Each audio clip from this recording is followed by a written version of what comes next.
And I would like to give some information about you to all the participants. So Associate Professor Dr. Martin is involved in the development and research. Martin is the co-author of the first 3 books in the Young Mathematician Edward series. So ladies and gentlemen, please give a warm welcome to our keynote speaker today, Martin Law.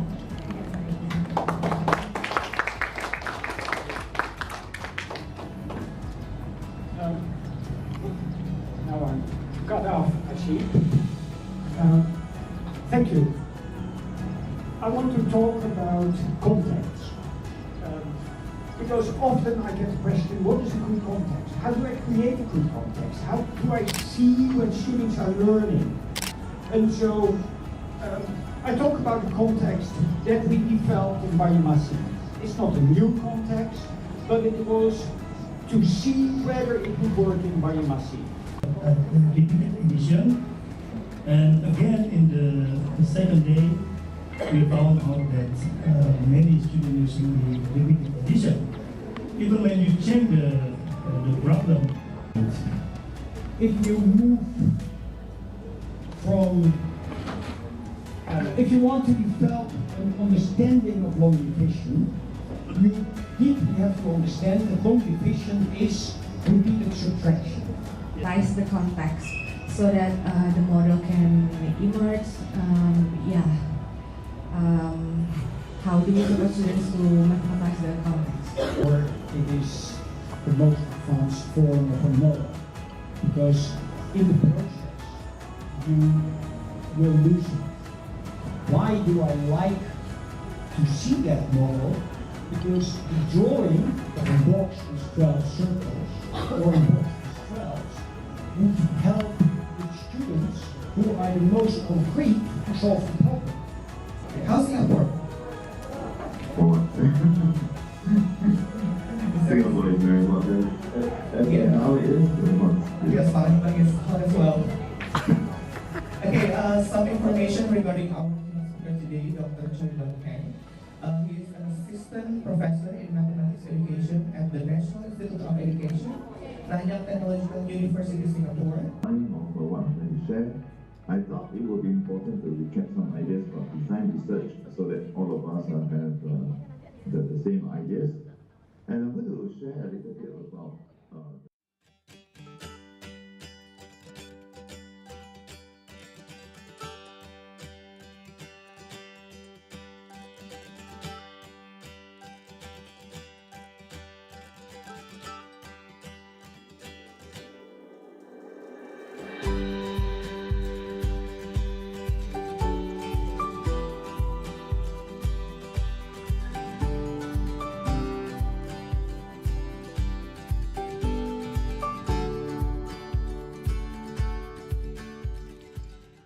pedagogy. So we have not so many problems, but the problems I guess come at the primary school to elicit the mathematics of it.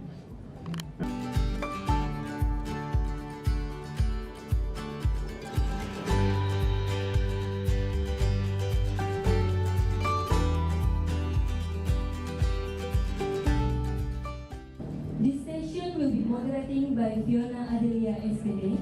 To Fiona Adelia, time is yours. Into the presentation, let me explain some notes of the sessions as well as equity. He is interested in the future of mathematics education research, the future of education, and inclusive teaching.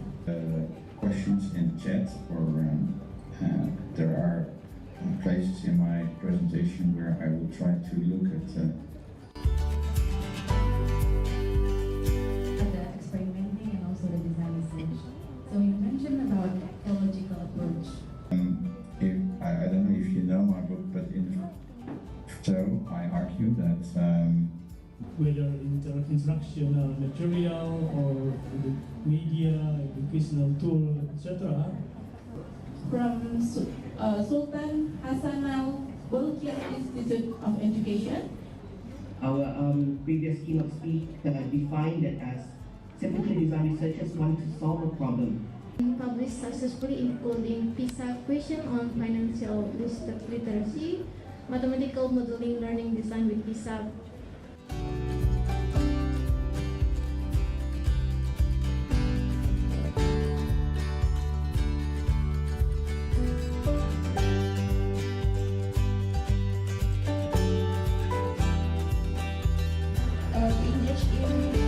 professional in research.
Bismillahirrahmanirrahim. Assalamualaikum warahmatullahi wabarakatuh.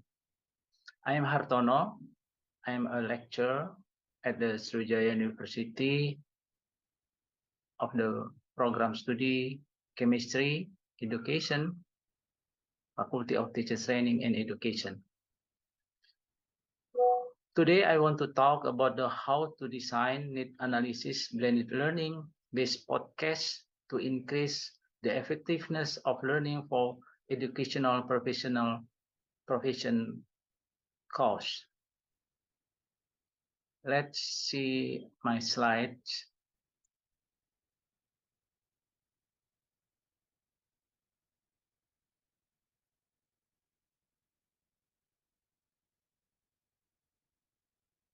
Okay, this our title is Need Analysis Blended Learning Based Podcast to Increase the Effectiveness of Learning for Educational Profession course.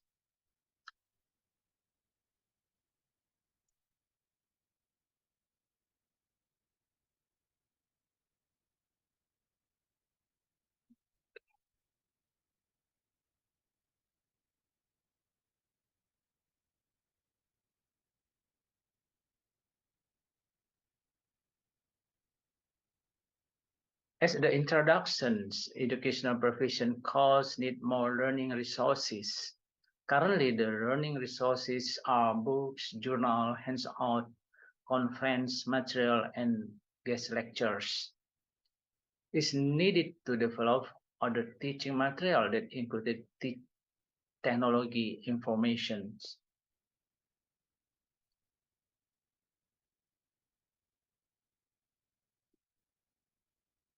The research purpose of the purpose of the research is to analyze media needs podcast as a source of learning for the educational profession. Second, to find out the learning resources needed by students of the chemistry education study program who takes the education profession course.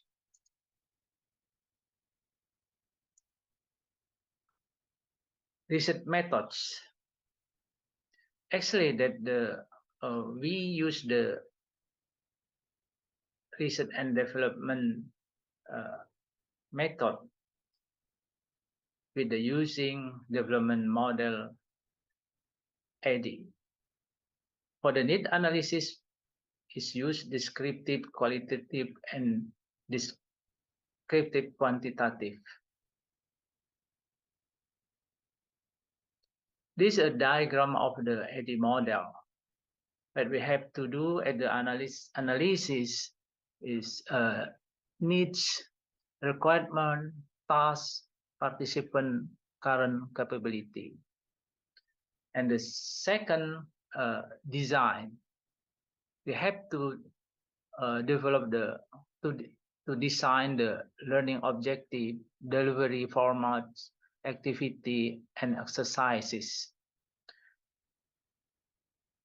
And the third, develop. We have to create a prototype, develop course material, review, a pilot session. And the fourth, implementation. These steps, we have to training implementation, tool in place, observation. And the fifth, the evaluate. This type is awareness, knowledge, behavior, and the result.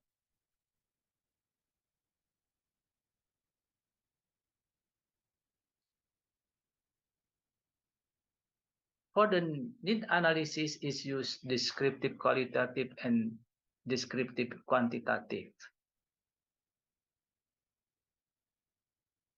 At the descriptive qualitative, the activities are the reduction process where the data will be presented to use pattern of the problem found before drawing conclusion. And the second is descriptive quantitative, consists the activities analyzed using descriptive statistical techniques, data tabulation process of data visualization process in graphic, and finally describe the conclusion based on the data presented. Subject of this research were students who took educational profession course at the chemistry education program study in 2022-2023 academic year. There are 41 students as represented in a survey. Result and discussion. Actually, we use the blended learning at the delivery the course. Blended learning is a combination of the learning online and face-to-face to create more effective and enjoyable learning. The need of the digital learning resources that can be used in learning method blended learning is podcast.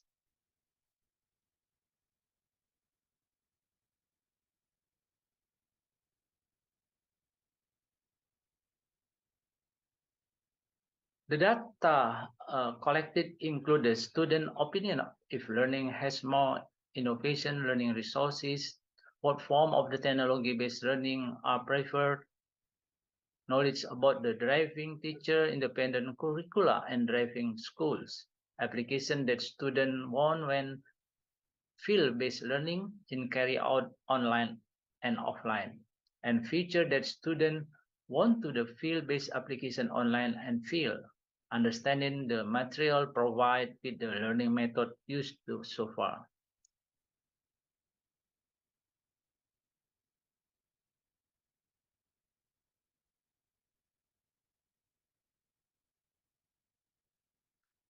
Let's see the result of the survey. It's about the knowledge of the independent curriculums. The researchers want to see how for the student knowledge of the learning curriculum they were using, and the following results were found. 97% answered that they already knew about the independent curriculum. And the figure 2, opinion of the student on the independent curriculum. From the survey result is figure 2 is now that as many as 52.3% of the students agree, and as many as 47.7% state that they strongly agree with the policy.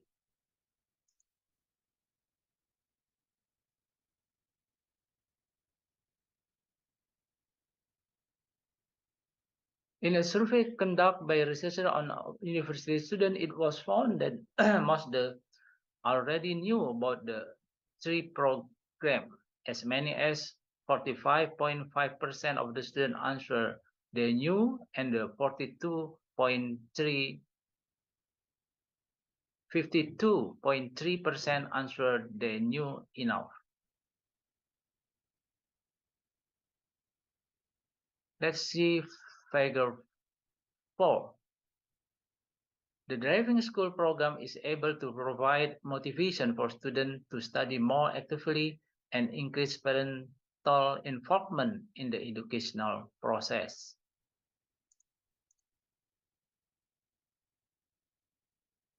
Next, figure 5, current learning methods. The most frequently used method is the lecture method with the percentage of 56.9% study according for the team get as much percentage 31.8%. Material that is relevant to what is given by lecture get a percentage of 11.4%. Media that is often used, such as learning video, podcasts, and other similar media.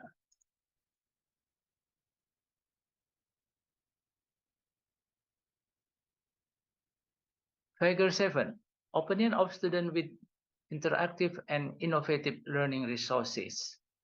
The results obtained were 65.9% of students answered that they really need innovative learning resources. 31.8% answered that they need it, and 3.3% said they really needed it. Figure 8. Type gadget student on it. In the following of the question regarding the type of learning resources that students are interested in, the result found that 63.6% of the students prefer learning resources in the form of the video, 18.2% choose book, 13.6% choose article, and 4.5% other choose audio.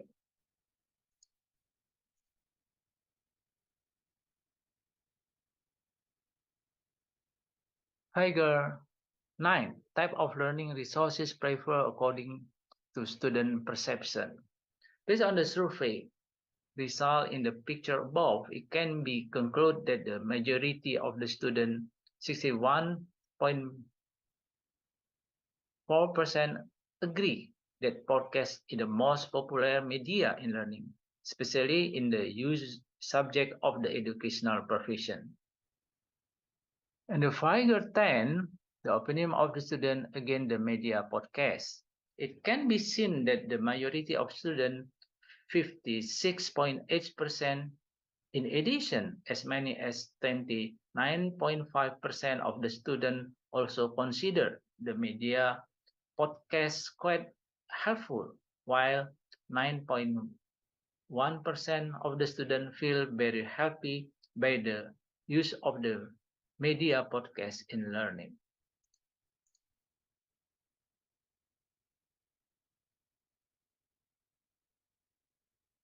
Figure 11, future expected by students in learning resources. It was found that there were several important elements needed in digital-based learning resources, namely videos, pictures, 3D objects, and direct conversation. Figure 12, the preferred form of the assessment in student perception. As many as 59.1% choose Google Form for the reason that this application is well known and quite easy to use. As many as 13.6% choose the quiz evaluation form, 9.1% choose the print evaluation form, while the remaining 9.1% choose direct question for the teacher evaluation. Conclusion. Based on the result of the study, it can be concluded that the use the audio learning resource podcast can be one of the innovative, the effective solution to help the learning process of the educational procession course for the fourth semester chemistry education student at Sriwijaya University. The result of the analysis of the material needs, student characteristic, and infrastructure show that podcast by method blended learning expected to help students understand and master the material better. That's all, everyone. Thank you and bye.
Cek 1, 2, 3. Oke, assalamualaikum warahmatullahi wabarakatuh. Good morning, everybody. Welcome to the second day of the 9th CDR International Conference. I'm Marian Sumayeka as moderator for this session. In this session, we will have 3 invited speakers. They are Professor Dr. Zaleha Ismail from University Technology Malaysia, then Professor Dr. Ratu Ilma Indra Putri MSc from Universitas Sriwijaya Indonesia, and the third Professor Dr. Ruli Charitas Indra Prahmana from Universitas Ahmad Dahlan Indonesia. Ladies and gentlemen, I would like to inform you some rules during this session. Each invited speaker will have 30 minutes to present their presentation. During the presentation, if you have a question for the speaker, please write down in the chat box, and then we will have panel format discussion for all speakers in Q&A session at the end of all presentation. You can ask directly or put your question in the chat box. Then I will read them. Okay, for the first invited speaker, we have Professor Dr. Ratu Ilma Indra Putri that present on offline here. Before Professor Ratu Ilma Indra Putri start her presentation, I will inform you her short curriculum vitae. Professor Dr. Ratu Ilma Indra Putri MSc, born in Palembang, South Sumatra. She completed her education in Sriwijaya University and her master program in IPB in Statistics Study, then doctoral program in Universitas Negeri Jakarta.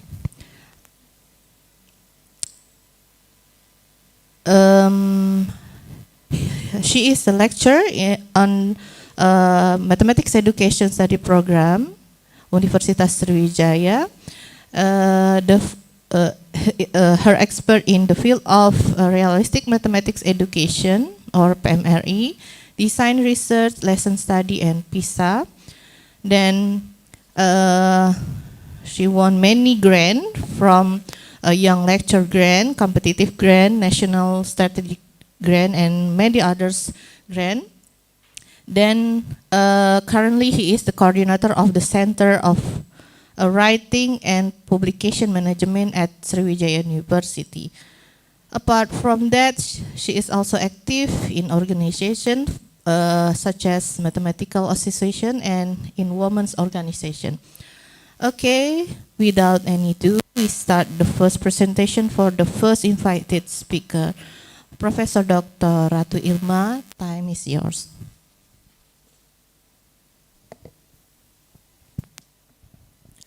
Thank you, Dr. Marian Sumayeka. Assalamualaikum warahmatullahi wabarakatuh. Good morning, everyone. Okay, I will start my presentation. In that session, already about my CV, already share with Bu Yeka. And now I would like to present about design using local culture context in mathematics learning. Okay, this is my short CV, already tell from with Bu Yeka. And now this first slide, I give you this picture. Everyone, if you want to design something using the local culture, so one of that, we can use the context of local culture. And in this word, in this picture, I will present the part of local culture in the world. And one of this, you can see this picture. I would like to ask you something. Do you know about what context in this picture? You can put in the chat room. Only 1 minute, I think, because I have only 30 minutes, right, Bu Yeka? Okay, so I give this answer. This is the snap more. It's a tradition of catching fish in low tide from Biak, Papua. Very interesting. So, and then I give you the picture about this one. So, many people already know about this, right? This is about, floating market in Vietnam, or trading area of markets that are generally found around rivers in Vietnam, Mekong. So already know that in Indonesia we have this, of course, the floating market in South Kalimantan, Banjarmasin. And with this picture, with that previous picture and next picture, we need to know how to explore this local culture to put in our learning material, mathematics learning in your class. What context, what content that that consists in this with this picture in your learning material. And next, what is this? This is a dance. Of course, you know, when you search in Google, of course, you can find this one. This is a flamenco. Is an art from Spain, which consists of three main parts. Three main parts is guitar, singing, and dancing. We know that, okay, if we use this local culture from the Spain, so what content we can explore in your learning material in mathematics learning. And this one, of course, we have already this folk dancer wearing traditional folk costume from the district of Łowik in Poland. Okay, next picture. Of course, if you in Indonesia, of course you know this. If you in Palembang, of course you know this. This is songket clothes. Yeah. Clothes made by embroidering in various fabric materials such as silk, wood fiber, silver thread, and gold thread. Yeah, this is a very familiar, very famous in Palembang and Sumatra, of course, in Indonesia. Riau have songket, Padang have songket, and the other place have songket. Okay, next, this is how. Yeah, you know this one? This is from my village. This is a tapis, Lampung tapis clothes. It's a woman craft made by the people of Lampung, made with cotton thread and gold thread. This is very nice. Between songket and tapis, there's many different how to make it, but we know this is from a local culture from different provinces. Okay, now, this is a culture in Indonesia every, August, 17th August?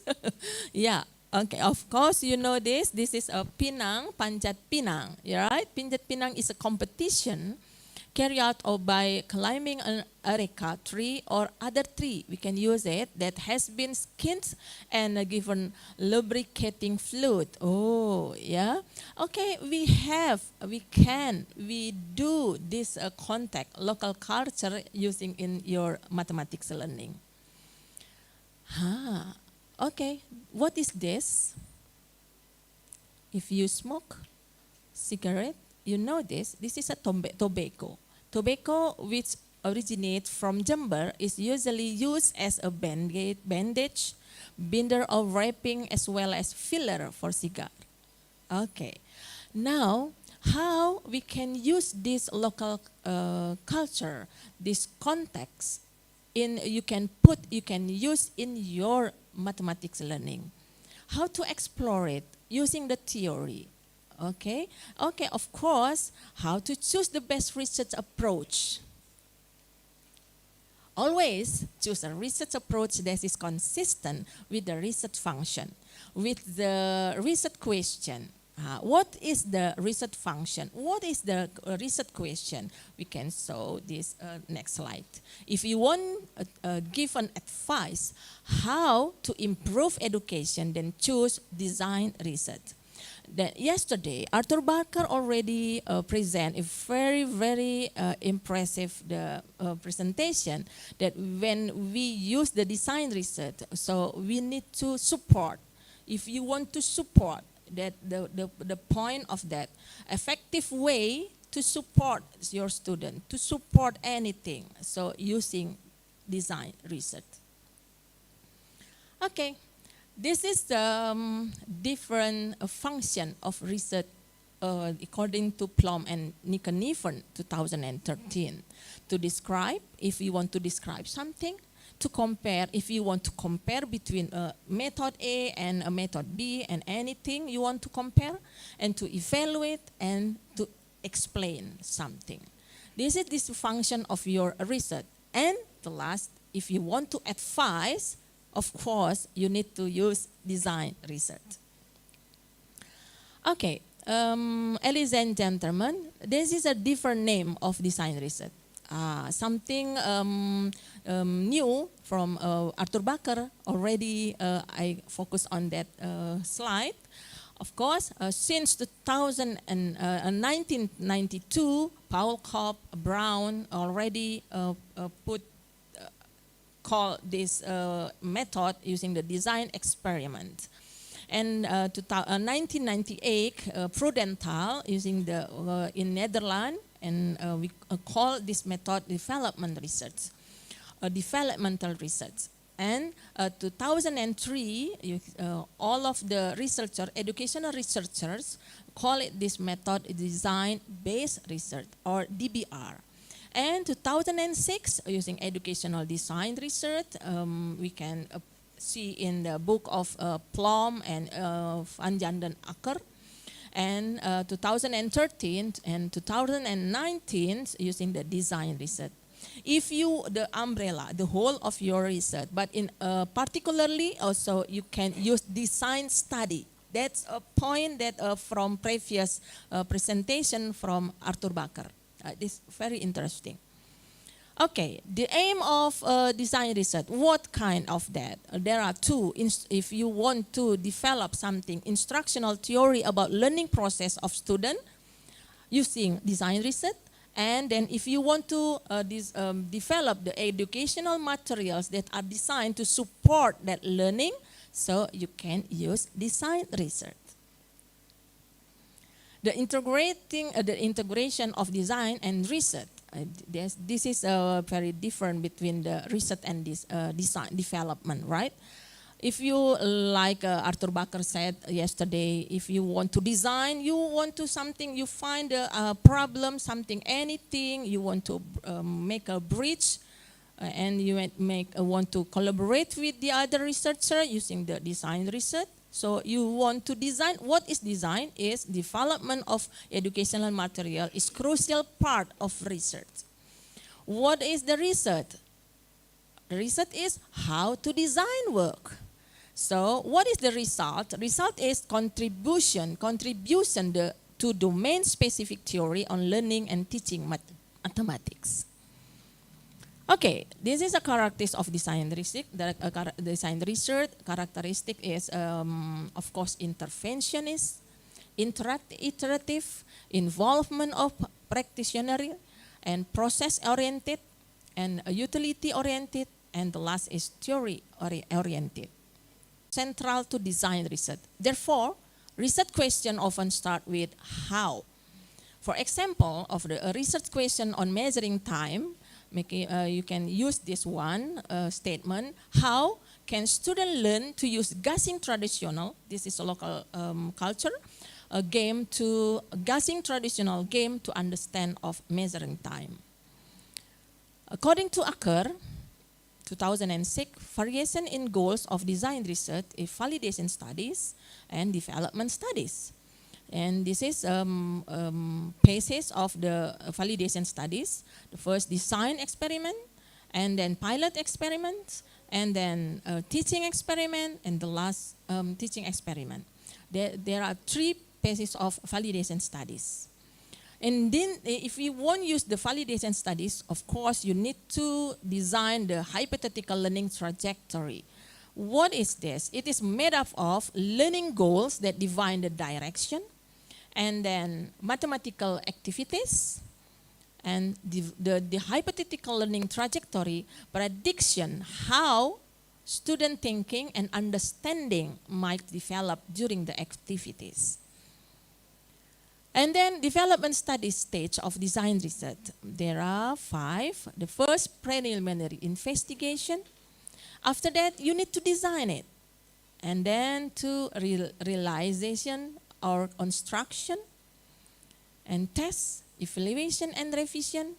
And the last one is implementation. It is according to Plum. Okay, in this slide, I need to give you about the validation studies.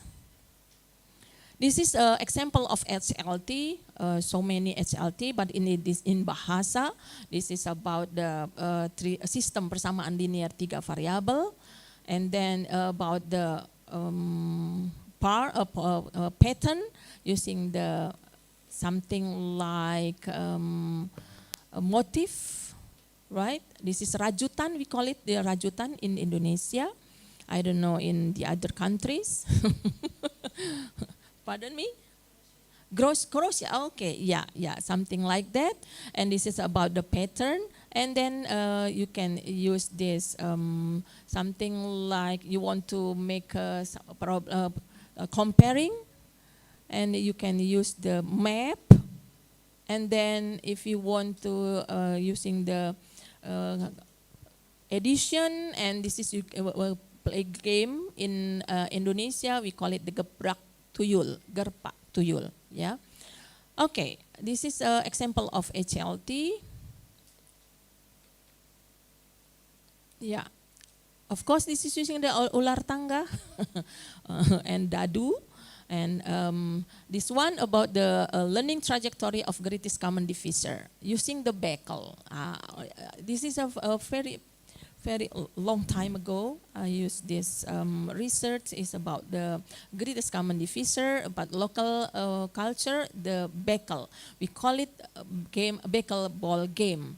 The first, you need to play Beckel ball game, and then grouping the Beckel beat based on the remainder, and assigning the factor of number as number in which can be divided by the number itself, and other numbers where in the remaining is 0. And then next trajectory is finding the concept of common divisor from 2 numbers, and we can find the greatest common divisor.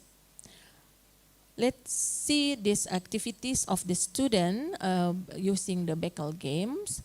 They play, and then they play in the classroom, how to, they filled these activities. If already can divide it, so if you have to the other side, 1, 2, and depend on the bit that you have. Okay, this is Dakochan. This is Nur Hasanah with me using the number operation, using the Dakochan. This is a local culture in Indonesia about the number operation. And the other one, this about speed, of course, in balap karung. Speed and distance, you can, and time, of course, using this activity, and you can explore this balap karung in your learning material. This is about Novita Sari and me in 2013, explore this rubber. We call it karet yeye. In Palembang, we call it karet yeye. I don't know in the other city or country. What about this? This is how you make the pattern of this rubber. We call it this one. You can see this one, and the result of if there are 4 rubber, in kepangan, we call it that one, and how many rubber kepang in the whole of that kepang. This is, we can find this 4 times 9 means equal is 9 plus 9 and 9 4 times, and this is a repeated addition. This I think this is we can explore your local culture in your place, in your city, in your material. You can explore and put this context using this local context in learning material in mathematics learning. And the other one is about the webbing. Of course, the luas or area, and then about the perimeter. You can use this one. So not only panjang kali lebar, we cannot use this directly. So we need to using the webbing, one of that, because of we need to using the unit. Right? So the theory is if you want to find about the area, so you can use the unit. And this context using the webbing. Okay? And then if you want to something like this, using the fourth floor malin kundang, you can find the 2-dimension shape. Of course, using storytelling in 2nd grade in primary school. And the other one, this is the activity in the classroom, right? So, and other side, this is in the kindergarten. Okay, in the kindergarten, you cannot find the curriculum about the measurement. But in this part, in this curriculum, we can use activities using the water, different size, with the bottle with different size. So in the end, they can find what kind of concept of measurement. We can see one by one. Okay. You can see that the bottle, different size, the small one and the bigger one, and you can student can put the same size of the water in the different size of the bottle, and this one, and then they can realize that if I put this water with the same size in the different size of bottle, what can be? You can see, okay, this is a smaller one and a bigger one. So this is the concept of measurement in the kindergarten. Okay, then the other one, so they can put if you want to divide it in the same size of the cup. So what kind of the sign? This is the iceberg. This is the formal side is we use. They can realize that the small, bigger, and the bigger one of size of the water. This is in the kindergarten. So what is this? If you want to explore, especially in the local culture, in your learning material, in mathematics learning, so you can explore from the kindergarten, in the primary school and the senior high school, or senior school, high school, junior high school, and high school, senior high school, right? Okay, that's all of the research using the local culture. You can explore, and of course, in your place, of course, there are so many contexts that you can explore. In Banjarmasin, I don't know where of the participant here.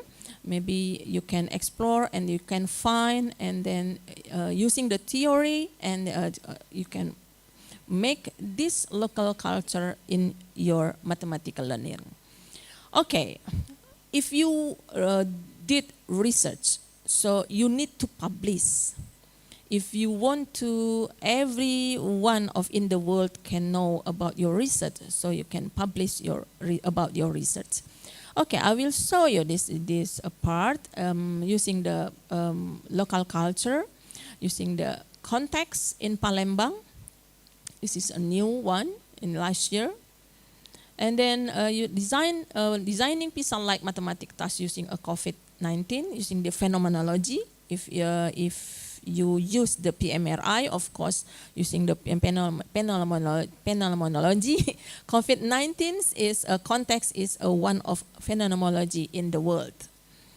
And then developing pizza-like task, math task on algebra using Arabic context. Because of in Indonesia, in Palembang, have a Arabic village. So one of my students developed this context using in the mathematics learning. Okay, the other one, the reflective teaching practices using PMRI and collaborative learning using the dance.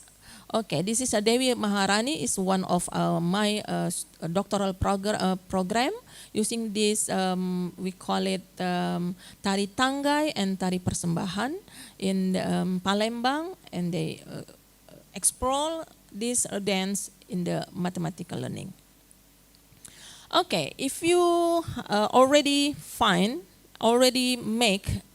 research using the something, especially in local culture, so you need to publish in the book, not only in the using the article in the journal, but you can publish also in the book. This is some of my book that already published using the context. Okay, and the new one is using the context in Palembang, context budaya Palembang, we call it in mathematical learning, and numeracy using the wisata Palembang. Okay, tourist Palembang tourist. Okay, Indonesia tourism Palembang, right? Okay, ladies and gentlemen, that's all my presentation. Thank you for your attention. Yeah, thank you very much, Professor Dr. Ratu Ilma Indra Putri. Now we will move to the next invited speaker. We have Professor Dr. Zaleha here and also Professor Dr. Ruli Charitas Indra Prahmana. I say hello first. Hello, Professor Zaleha. Assalamualaikum. Hello. Waalaikumsalam warahmatullahi wabarakatuh. Good morning. Earlier I get lost. Yeah, that's okay. Just maybe technical error that sometimes happens. Yeah. Yeah, no problem. Okay. You will have 30 minutes for your presentation. But before you start your presentation, I will read your short CV. Professor Dr. Zaleha Ismail is currently a professor at the School of Education, Faculty of Social Science and Humanities at University Technology Malaysia. Her research interests include teaching and learning of mathematics, mathematical thinking, statistical thinking, mathematics teacher education, STEM, and she has worked as a researcher, primary and secondary teacher educator, supervisor of graduate research, and as a consultant to the Malaysian Ministry of Education for the STEM education and HOTS, or Higher Order Thinking Skill project. Presently, she is the Vice President for Association of Johor Mathematics and Science Education.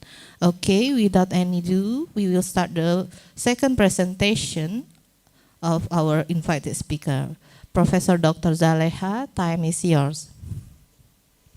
Okay, thank you very much, Mrs. Moderator. Okay, thank you, Sriwijaya University, for inviting me in this prestigious conference.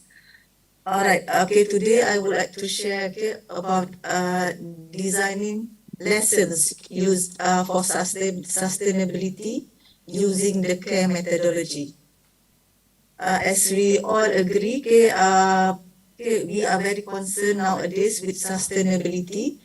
In view of our world, our planet Earth has many threats and many unpleasant things happen around us. Okay, as we can see, there are war around us, and then there is natural disasters, and then we have food shortage. Okay,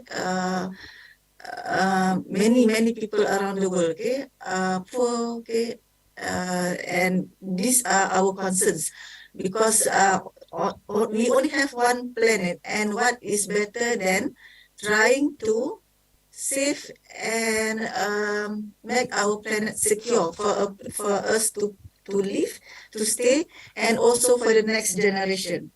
So I will focus on sustainability. For the last 4 years, I have been working with European Commission, working with two institutions from Europe, two institutions in Indonesia, which is University Gajah Mada and Universitas Pendidikan, in Bandung. And also in the project, we involve two institutions from Vietnam and two other institutions in Malaysia. So our focus is education for sustainability. Because many scholars agree that the best means to reach the sustainability in a short time, maybe not very short time, is through education. So education is very promising, and therefore here many of us here, since we are educators, we have big responsibility. United Nations have listed 17 goals, whereby every countries have to participate, in order to tackle the problems related to these aspects. For example, goal number 1, SDG number 1, is no poverty. Maybe it is quite difficult to make it to reach such that no poverty at all, but we can try to reduce poverty. Second, zero hunger. Third, good health and well-being. First, quality education is our concern, and so on. So altogether, there are 17. And we have to work together because, as we said, the planet belongs to all of us. And today I will address SDG 3, which is good health and well-being, quality education. And the other one is SDG 12, sustainable communities. All right, so because we are focusing on design, design research, what is important is the framework or the concepts that will drive you to the design and the development of your instructional materials. So I will focus on some of the sustainability in education concepts. We begin with this one. For every human being, if we want to live happily or peacefully on this earth, we have to ensure that we achieve or we enjoy cultural sustainability, environmental sustainability, social sustainability, and economic sustainability. In this talk, I will focus on the cultural vitality because we're going to connect mathematics with culture. Cultural sustainability means that we are willing to live together in our community with diverse background, with diverse cultural background, and then we by accepting other people's culture, we can ensure that we can work together productively, we can contribute for the benefit of our community, so that is well-being, and then that will lead us to improve our society, improve our community, and innovation. why culture is important? Prof. Ratu has already discussed a lot about culture, mathematics and culture. Yes, we cannot separate culture from mathematics because culture is our life and culture shape the way we do mathematics. And culture, represent our beliefs, represent our faith. And the way we live, the way we act, depend on the teachings of our faith. And therefore, for any individual, for any community, it's their wish, such that their faith is being preserved and restored and being promoted. That is the nature of human being. But on the other hand, there are many cultural barriers as we witness around us. There is the case of the Rohingyas, and the case of the Uyghur people, and the serious case in Palestine, the fight between the Zionists and the Palestine. This are associated with cultural barriers. So in order for us to have a better place to live, a better world, we need more peace, we need love and compassion. We have to tolerate other people's culture. Meanwhile, for each individual, culture is important to boost our emotional intelligence, because culture is concerned with our belonging, our identity. For example, our language, that is our identity. The Malay language is our identity for the Malaysian and also for the Indonesian. And when we talk about cognitive development, cognitive domain, it also is being influenced by our emotions. So emotional intelligence is important aspect of every learner. UNESCO, in relation to education for sustainability, has shared that the 21st century learning pillars made up of 6 pillars: learning to know, learning to be, learning to live together, learning to do, learning to give or share, learning to transform oneself and society. Many years, we educators, we are really focusing on learning to know. We want to give as much knowledge and information to our students. Maybe nowadays, with the digital development, it might not very, very important anymore to feed our students with knowledge and facts, because knowledge and facts are easily available on the internet, and our teachers are all over the world. Learning to be, that means you want to be what? If you think that the value of sharing is good, and of course we want to inculcate in our students, they should share. If they are successful in their mathematics, they are not the only one to be successful. So they also have to learn to be somebody who can appreciate the success of others, or who are willing to contribute, so that their peers can also be as successful as they are. So that is associated with learning to give or share. So as have to be able to share their knowledge, their skill, their understanding to their peers, so that in that way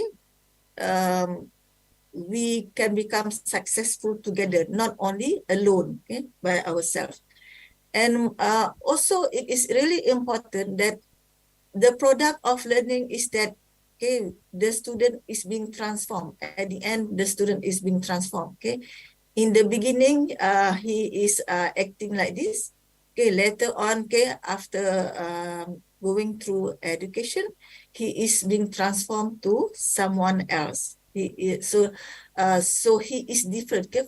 Or else, if he stay the same, okay, that means he is not being educated, right? Okay, so we have to see that, okay, our teaching, okay, will make our student learn to transform. Another important concept in education for sustainability is the role of ICT, okay, to enable SDG, okay, enable competency, okay.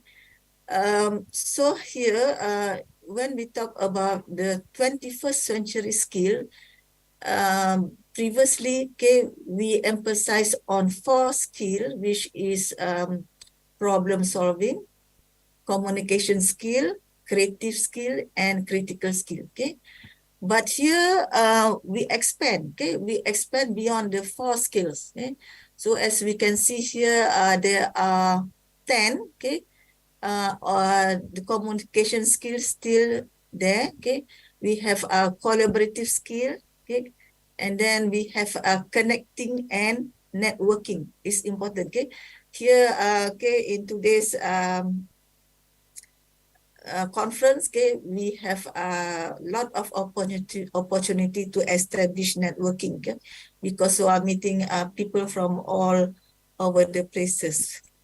And then critical consciousness, okay, the student have to be aware, have to be conscious, and also be critical.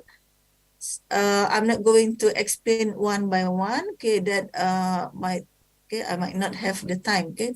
So let's move to the care methodology. So we want to have in our lessons, okay, that aim to embed education for sustainability, to have all those elements that I have mentioned just now, and those have to go through some process. And the care methodology support all those elements. Care, whereby C refer to conceptualize, A activate, R reflect, and E engage. In the beginning of a lesson, okay, normally we will introduce some background, okay, about the lesson, about the issue, so that we have to provide to our students some introductory knowledge, so they can assimilate and understand, okay, what we are talking about, okay. And then we will activate them with lots of teaching and learning activities. So that will be the second phase.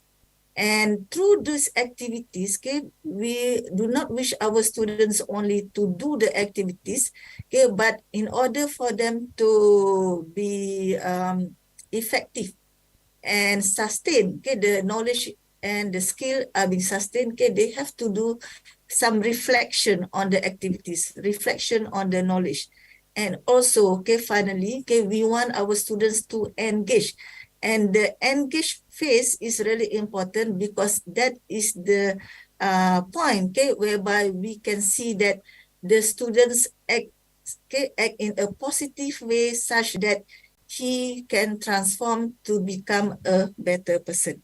So I will illustrate, okay, all these concepts, okay, in our work in UTM. Okay. So the question is, okay, we have looked into the framework, okay, the concept, okay, which we will be using to design our lessons, okay, education for sustainability, and how to do that, okay. And in our project, okay, with the European Commission, we have trained like 400 teachers, primary and secondary school teachers in Johor, okay, on how to integrate SDGs in their teaching, okay. Some of them are mathematics teachers, some of them are science teachers, some of them are language teachers. Okay, so SDG can go across curriculum. All right, I have been using, okay, okay, I am very excited, okay, and interested in this SDG project. Okay, therefore, apart from doing the project, okay, with other institutions, okay, I have also tried to integrate, okay, the elements of education for sustainability in my teaching. Okay. So one of the subject that I have been teaching is technology in mathematics education. If the subject sounds quite dry, okay, because it is concerning technology in mathematics education. Okay. But so now, okay, with the integration of the SDG elements, okay, we also have transformed, okay, we have transformed the design, okay, of our teaching and learning materials. So with this team, promoting Islamic geometry in our community. So there is element of culture there, Islamic geometry, okay, whereby majority of our students, our community are Muslims in Malaysia. And okay, we want to do something beyond the mathematics classroom. Okay, we want to reach the community. So how did we go about designing, okay, the lesson, okay, using the CARE methodology and the concepts of sustainability in education. Okay, so I have already, because it's not possible for me to share you the whole module, so I have simplified in the form of tables. Okay, the first column, okay, I describe briefly the activities or the tasks or questions, okay, that we raise in our teaching and learning activities. Okay, and on the right, okay, are the sustainability elements.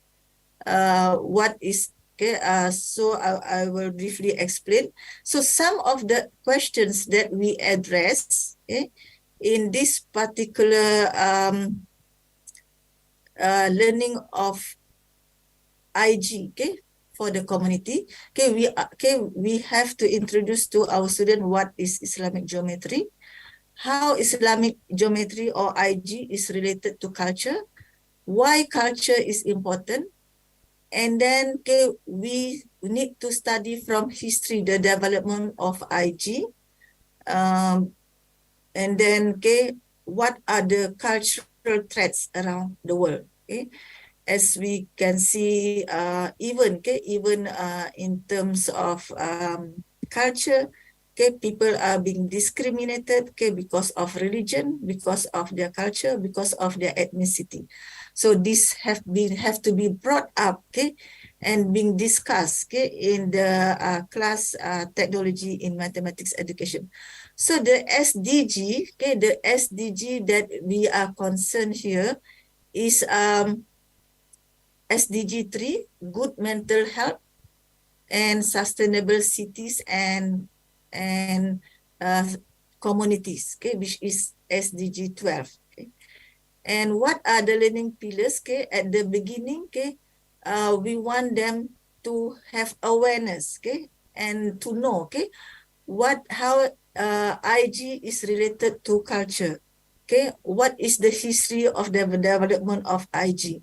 So we want them to achieve, okay, some knowledge, and also we want them to be, okay, somebody, okay, that are interested. So we have to design our lesson so that our students are interested in this topic.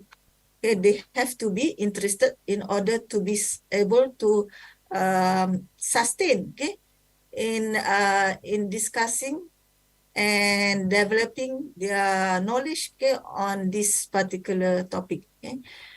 And justice, sustainable justice. Okay, just now I pinpoint, okay, there are cultural sustainability, societal sustainability, environmental sustainability, and what's the other one?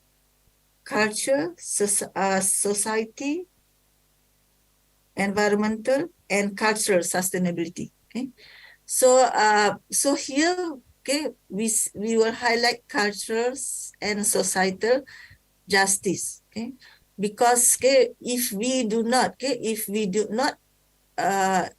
ourselves develop or promote our culture, who is going to, okay? Believe it or not, okay, Islamic geometry is being taught in many schools in Europe and in the United States, but it is not part of the Malaysian textbook. Okay, so these are the things that we have to ponder. Okay, what's going on? Okay, why are we not engaging in our culture? Okay, when come to mathematics. And also, okay, what are the competency? Okay, just now I listed there are 10 competency. Okay, but not necessarily in every lesson. Okay, we have to include all the 10C. Okay, but here, okay, I put down only one, critical consciousness. Okay, that means we want our student to be conscious. Okay, what are the societal threats? For example, what are the societal threats? For example, many times the Muslim community are being threatened by the Western world with Islamophobia, with they trying to provoke the Muslim, okay, by drawing the pictures of our Prophet Muhammad. Okay, so those are the issues, okay, that we should be aware, okay, and be critical about it. Okay. And for this conceptualization phase, okay, as I said, okay, we need them to introduce, okay, what is Islamic geometry, and it's very convenient to do that because the arts, okay, of Islamic geometry is very distinguished from other arts. As we can see, made up of geometrical shapes, okay? In particular the shape of stars. Okay, so we call it, okay, each particular design a motif or the flower. Okay, and then the next step is to reproduce the same motif, okay, as many as we wish. So that there are two steps, okay, in creating Islamic geometry. First, we design the original motif, okay, and then we reproduce the motif. Basically, Islamic geometry, okay, in the beginning, okay, it is simpler, okay, and then it grows, become more complicated and sophisticated. Okay, so at first, it begins with a simple star, okay, six-sided star, okay, then go to eight-sided star, and then grow to 10-sided star. Okay, and with this different star, we can have different motif. Okay, okay, as we can see here, okay, the motif, okay, down here. Right. And why Islamic geometry is very practical to be taught in the mathematics?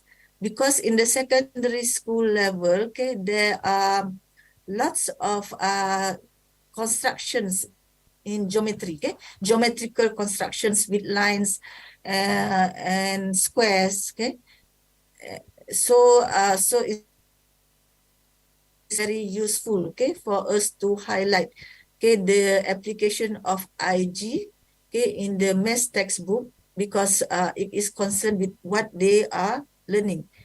And also Islamic geometry, okay, have the element of transformation geometry, okay, that is translation, reflection, and rotation. And this is also being taught in the secondary school level. Okay, and once, okay, this is the interface of GeoGebra. Okay, I think many of you are familiar with GeoGebra. They conducted, I think already four times international conference on GeoGebra, because I was in the first and the second one. Okay, so I think now they have already reached to the fourth international GeoGebra conference. And GeoGebra is a free open source software, okay, whereby you can easily get from the internet. And then it is multi-purpose mathematics software. You can do many things with it. This is the interface. I will later on, okay, in the chat box, I will share with you, okay, how to create, okay, one Islamic geometry design, okay, that has been prepared by my postgraduate student. Okay, so the production, okay, of one flower to more flowers, okay, is using the concept of transformation. And also,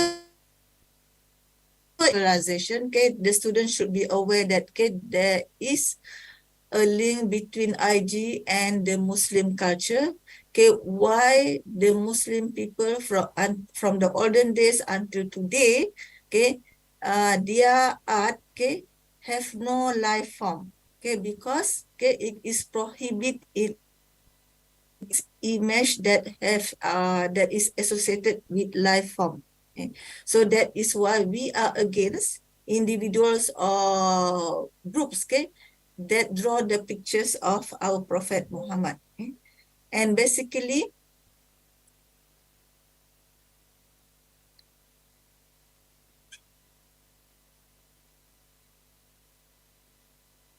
okay, as I said earlier, okay, I need to charge my battery. Professor Dr. Zaleha, do you still have time for the presentation? Because we now need to move to the next presenter. Oh, you mean my time's up? Yeah. Oh, okay. So that means I couldn't share the rest of my slides. Okay, times go so fast. Okay. Okay, actually, okay, the next of my slide, okay, I will show how I map, okay, how I map the sustainability elements, okay, the framework, okay, with the other phases of care methodology. So, like the others, okay, but only the activities are different. Okay. So in the end, okay,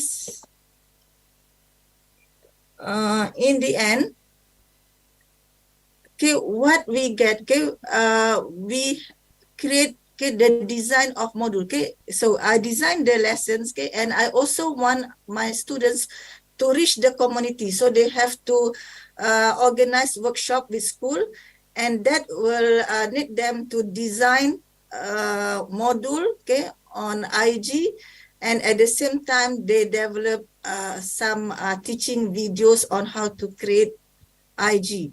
And I'm going to share, okay, the video, okay, one video, okay, in the chat box, which you can okay, enjoy, okay, and watch, okay, the video later.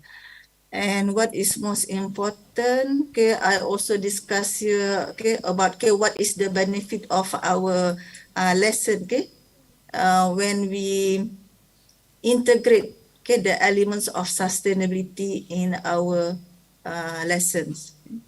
So I hope, okay, this particular talk, okay, will make, okay, the educators, okay, who attend in this conference, okay, they realize that, okay, it is really important to integrate the element of sustainability in our mathematics or in other teachings, okay. And for this particular lesson, okay, there is the element of scientific process, okay, whereby, okay, we develop the materials and then we test the materials to our students, okay, which is the community, and then we find out, okay, whether the material, okay, based on the framework, okay, it is feasible, it is successful or not to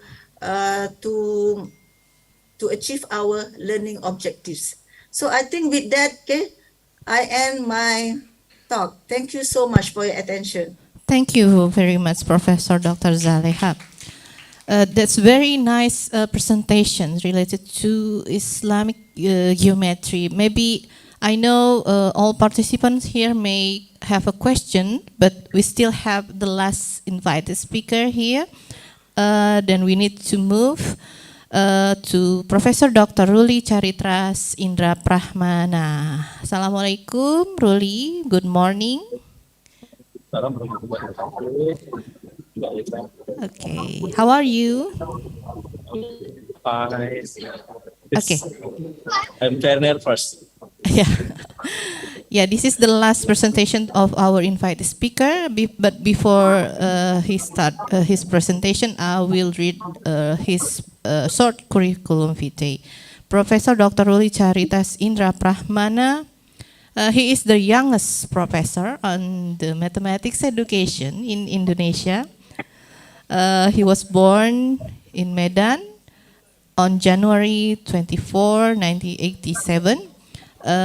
He completed his graduate studies in mathematics at Gajah Mada University, master on University of Sriwijaya on program BIMPOMI, collaboration between higher education Sriwijaya University and Utrecht University, and doctoral degree in mathematics education at Universitas Pendidikan Indonesia. Currently, he is listed as a lecturer and researcher in the Mathematics Education Master Program in Universitas Ahmad Dahlan, Yogyakarta, and Deputy Head of Scientific Publication at the Indonesia Mathematics Educators Society, or IMES. Now we will have Ruli's presentation on 30 minutes, then we will continue to Q&A question. Ruli, time is yours. Okay, thank you very much. I'm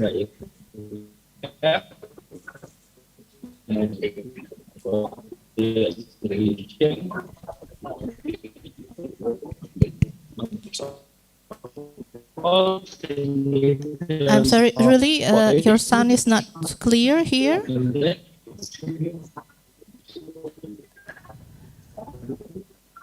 Really, maybe we need to take the sounds first because it's not too clear.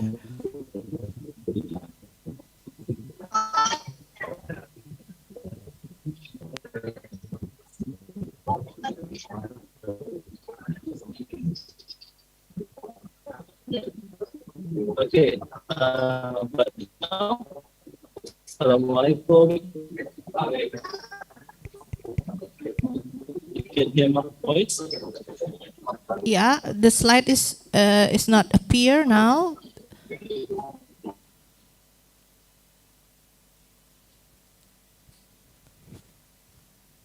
Maybe it's because the signal, yeah. Okay, Assalamualaikum. Waalaikumsalam warahmatullahi wabarakatuh. But you can hear my voice? Yes, we can hear your voice now.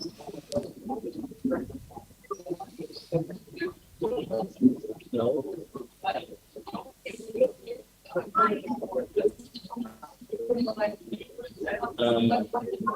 Now you can hear my voice? Yes, we are, but it's not too clear, really. Okay. I'm so sorry. Maybe I will turn off my camera so that you can hear my voice. Even my connection is not enough. Yeah. At the time.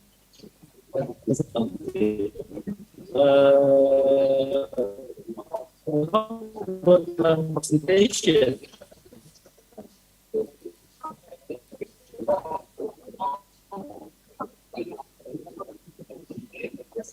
Okay, you can start. Assalamualaikum warahmatullahi wabarakatuh. Waalaikumsalam warahmatullahi wabarakatuh. Alhamdulillah, wassalatu wassalamu ala asyrofil anbiya'i wal mursalin wa ala alihi wa sahbihi ajma'in. Asyhadu an la ilaha illallah wa asyhadu anna Muhammadar Rasulullah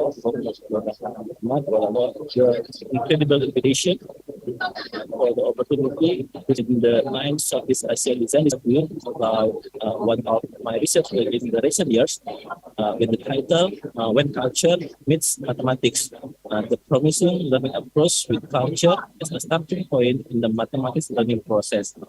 May I introduce myself? My name is Sriwijaya. I'm the lecturer and also the researcher in the mathematics class of Indonesia. Okay, in my presentation, I have four content that I will share with you. The first one, I will talk a little bit about the basic mathematics education and mathematics. And the second one, we say about the when culture inspires mathematics. And the third one, seeing mathematics in the culture as a context. And the last one is the culture-based mathematics learning in the basic mathematics education approach. This is the four content that we have to share with you in this presentation. Okay, the first one about the basic mathematics education and also the mathematics. You can see that when we talk about the realistic mathematics education, we will first talk about the Hans Denta because he's the founder or the inventor of the realistic mathematics education. He said that mathematics is a human activity and therefore it must be connected to reality, stay close to children, and be relevant to society to be of a social value. He born on September 17, 1985 and passed away in 1990. And when we talk about more about the rest of education, we know that RMA, the preparation of relative mathematics education in RMA, is a domain-specific instruction theory for mathematics, which has been developed in the Netherlands. Characteristic of RMA is that rich, realistic situation in the learning process. And the second one, the situation serves as a source for initiating the development of mathematical concepts, tools, and procedure, and as a context in which students can, in a later stage, apply their mathematical knowledge, which can gradually has become more formal and general and less situation in the meaning of real-world situation. In reality itself has a broader connotation here. It means students are offered problem situation which they can imagine. Expression of realistic trace back to the Dutch expression realism, meaning to imagine. It is emphasized on making something real in your mind. That I got this information from the publication from the Maria van der Verheugen and Paul Griffin in 2020. If you would like to read more about this, you can download in that link. I will give the URL below. The next one. This is one of the books if you want to know more about the realistic mathematics education with the title Assessment and Realistic Mathematics Education written by Maria van der Verheugen. If you would like to get this book, you can read more and you can click the URL. You can know more about the realistic mathematics education and also the assessment to assess the RMA approach. The next one about the ethnomathematics. When you would like to know about the ethnomathematics, maybe you must know who is the inventor of this approach. The name is Ubiratan Ambrosio. He said that mathematics is the science of the relationship between mathematics and culture. It's often associated with cultures without written expression. He born on December 8, 1932 and passed away in 12 May 2021, 2 years ago. Okay, based on this theory, we know more about the culture inspired mathematics, like the Professor Ratu Ilma. She showed us about many culture, traditional games, and so on can be used as the context in the starting point in learning mathematics. As also in my research, I follow up this statement and try to explore more about the exploration, more about which culture can inspire mathematics in the learning process. Okay, first of all, one of them I found in the batik. We have a lot of batik in Indonesia, and we know that every facial pattern we know that in general, many people still view mathematics as a subject is far from the reality and culture in everyday life. Historically, in fact, mathematics is very close to and respond to surrounding phenomena. Now, as we know that Indonesia have a diverse culture, including in Yogyakarta. This culture can be used to explore the mathematics concept. For this point, I use the batiks to learn geometry and also the value patterns that we found in the batik pattern.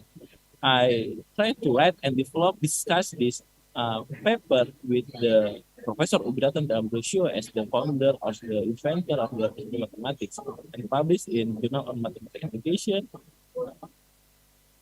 from Universitas Sriwijaya.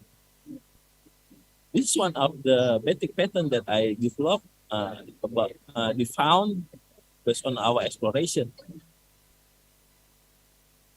Information of Babot Anggrek pattern. Babot Anggrek pattern, you see that incubation hem is a batik that is usually used by the Jakarta people during the 7-month ceremonial for pregnant women. So this pattern only for the pregnant woman, not for men. And a lot of information about this one. I will skip because the time is not enough to explain more about our research. The second one about the mathematics Prantamasa system and the birth death ceremonial in Yogyakarta. Yunianto from the Telp and Milton Rosa and also Daniel Leccore. The first I developed this exploration, and now I discuss with Wahid, also with Milton, and also with Daniel to encourage this paper, so we can see from another side, from the Brazil point of view, from the Indonesian point of view, to see what is the Prantamasa system. And from this paper, we also get the point of view from the Professor from the Hawaii. He said that in Hawaii, she has the session system when selling to go to sea, and also the farmer to the farming, where is different. So this paper have the different point of view to develop this exploration. If you want to know about the mathematical modeling and also the modulo, and also about the how to solve the problem from the ethno modeling, you can read this paper. In the last one of our research, we explore about the shadow puppet. In Wayang, we can learn more about the learning sets theory, because we know that some countries have puppet culture in various forms and ways, including Indonesia. As country with diverse culture is detailed, you can see that the puppet with the evil character and with the good character, we have differences about the age, about the noise, about the modes. Then accessory is very different. So that's why we think that this exploration can be the context to learn learning self-learning. So from the three of our research experiences, we can find that several culture can mix or can explore, can get the information inspired to learn mathematics. For example, geometry transformation from the batiks, and also modeling, mathematics modeling, modulo from the Prantamasa system. And the last one, we can learn about the set theory from the wire or shadow puppet. So the next presentation, I will show about the when cultures mix mathematics.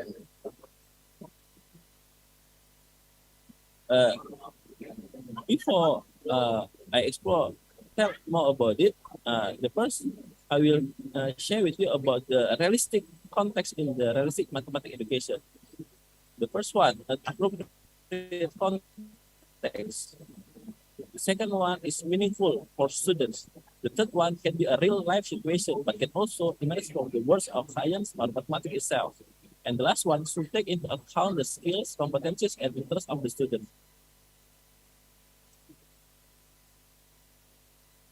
Realistic Mathematics Education Introduction presented in Utrecht Summer School in August 2019. In this program, I learned more about the realistic mathematics education approach, and Professor von Griffen talked about what's the ideal context in the realistic mathematics education learning approach. This is that I call it. Now, based on this characteristic, I try to think that maybe culture can be the spatial context in the teaching and learning in the learning process, especially when we use the realistic mathematics education approach. So that I try to this idea, I try to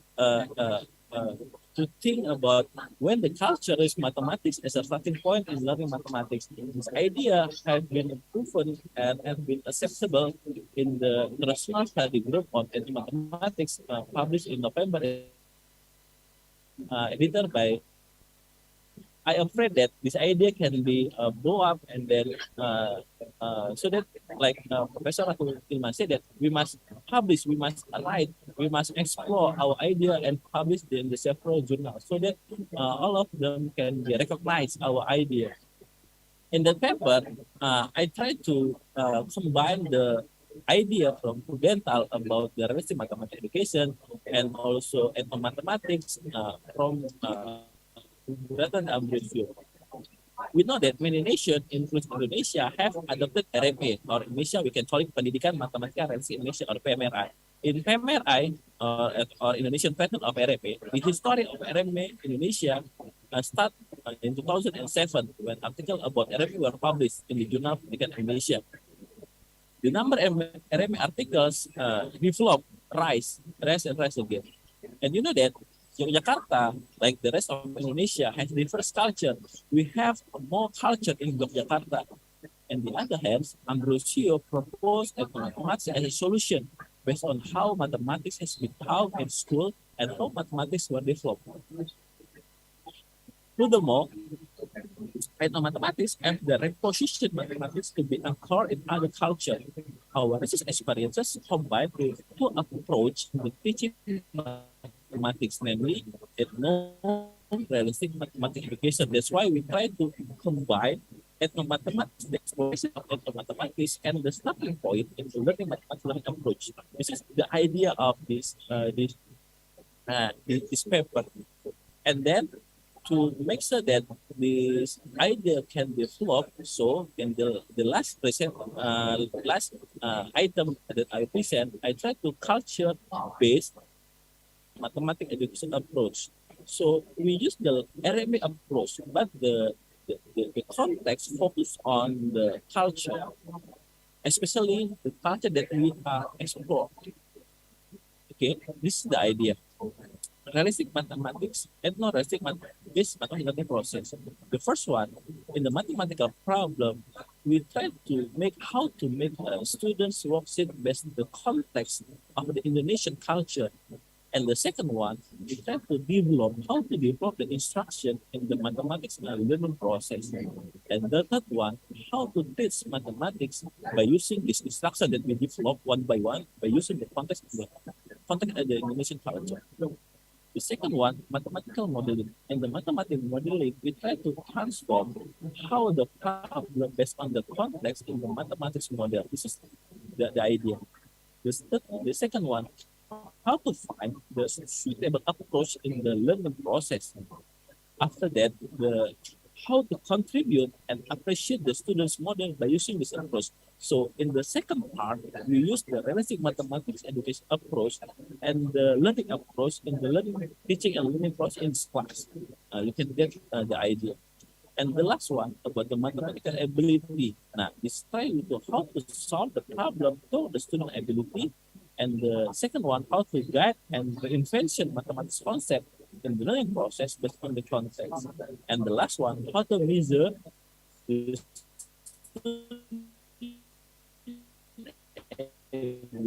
by using this problem. So, third part of the problem, I give it the idea in 2020, this idea, and then I try to develop and write again and uh, doing, we can call integrative literature review. This approach try to make the framework of theory of approach that we can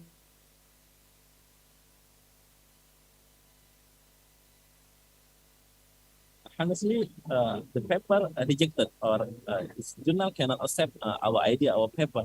Maybe I realized that this just the idea, this just is the beginning, and then not good enough to publish in International Studies in Mathematics. You can see that I submit this paper in my birthday, 24th January 2022. But also, this journal see that our paper have the potential to publish in the Springer publisher. So, International Studies transfer our paper to the another journal, and Alhamdulillah, this paper accepted in the Springer Nature Social Science. You can see that this paper acceptable in 18 November 2022 with the same title. So the idea has been published and can use or read my idea to combine both of the idea from student and also the approach. And then to implement it in the learning process, we developed the trivium curriculum in ethno-arithmetic approach and impactful insight from ethno-mathematics and relative mathematics education. In implementing ethno-arithmetic, teaching mathematics correctly is needed through learning process, practice, teaching, and learning activity. This pedagogical activity require guidance in the form of curriculum. So, the teacher can be determined what should they do. What should they do by using ethno-mathematics as the context in the teaching mathematics using the ethno-arithmetic. Therefore, in our paper, we focus to construct the ethno-arithmetic curriculum to guide teachers apply ethno-arithmetic in the learning process. The research was collecting data, several literature, and so on. And the result, we find that this comprehensive explanation, the goal of ethno-arithmetic learning, and we find more, and we can continue, and then continue with the conducting self-developed models and critical reflection and process assessment. This is the idea.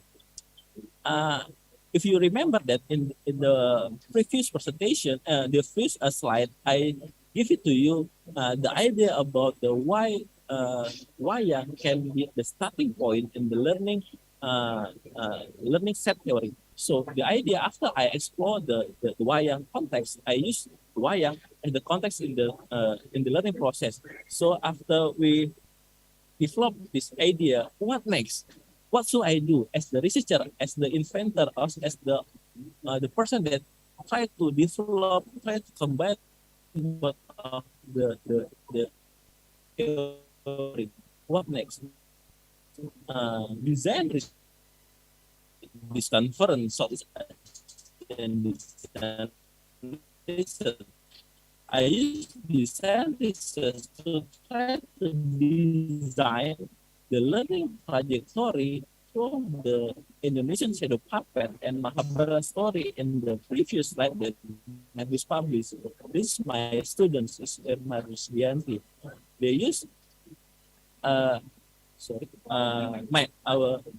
exploration of the wayang and itself, and they used to in their thesis design the learning trajectory of SES edition, and then published in the Ilmu journal. After that, after exploration, and the last part, as you know, that we try to implement in the learning process. So after the preliminary design, this one, now the result of the teaching experiment, alhamdulillah, we try to set again the product in, you can see that designing sense learning through shadow puppet and Mahabharata story in the same journal. The theory rejected, but the implementation of the result of the theory, we send it, and alhamdulillah, we got the major revision. You see that? We got the major revision 2001 April, and we have the due date until 20 June 2023. Please wish me luck. Hopefully, our product, our result from our theory can be published in the excellent journal named Research Study in Mathematics. Hopefully, if the paper is accepted, we have the whole package from the exploration, from the designing, and from implementing our learning approach that try to combine the mathematics and also relative mathematics research. I think that's all for my presentation. Thank you very much. Terima kasih. I give back the presentation to Mbak Yeka. Assalamualaikum warahmatullahi wabarakatuh. Waalaikumsalam warahmatullahi wabarakatuh. Thank you very much, Professor Dr. Ruli Charitas Indra Prahmana.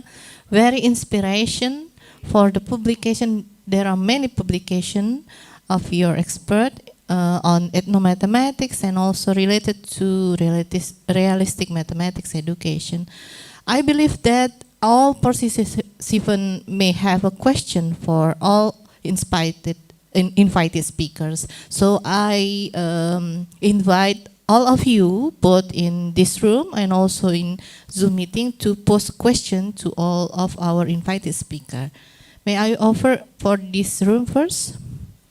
There is a question? Yeah.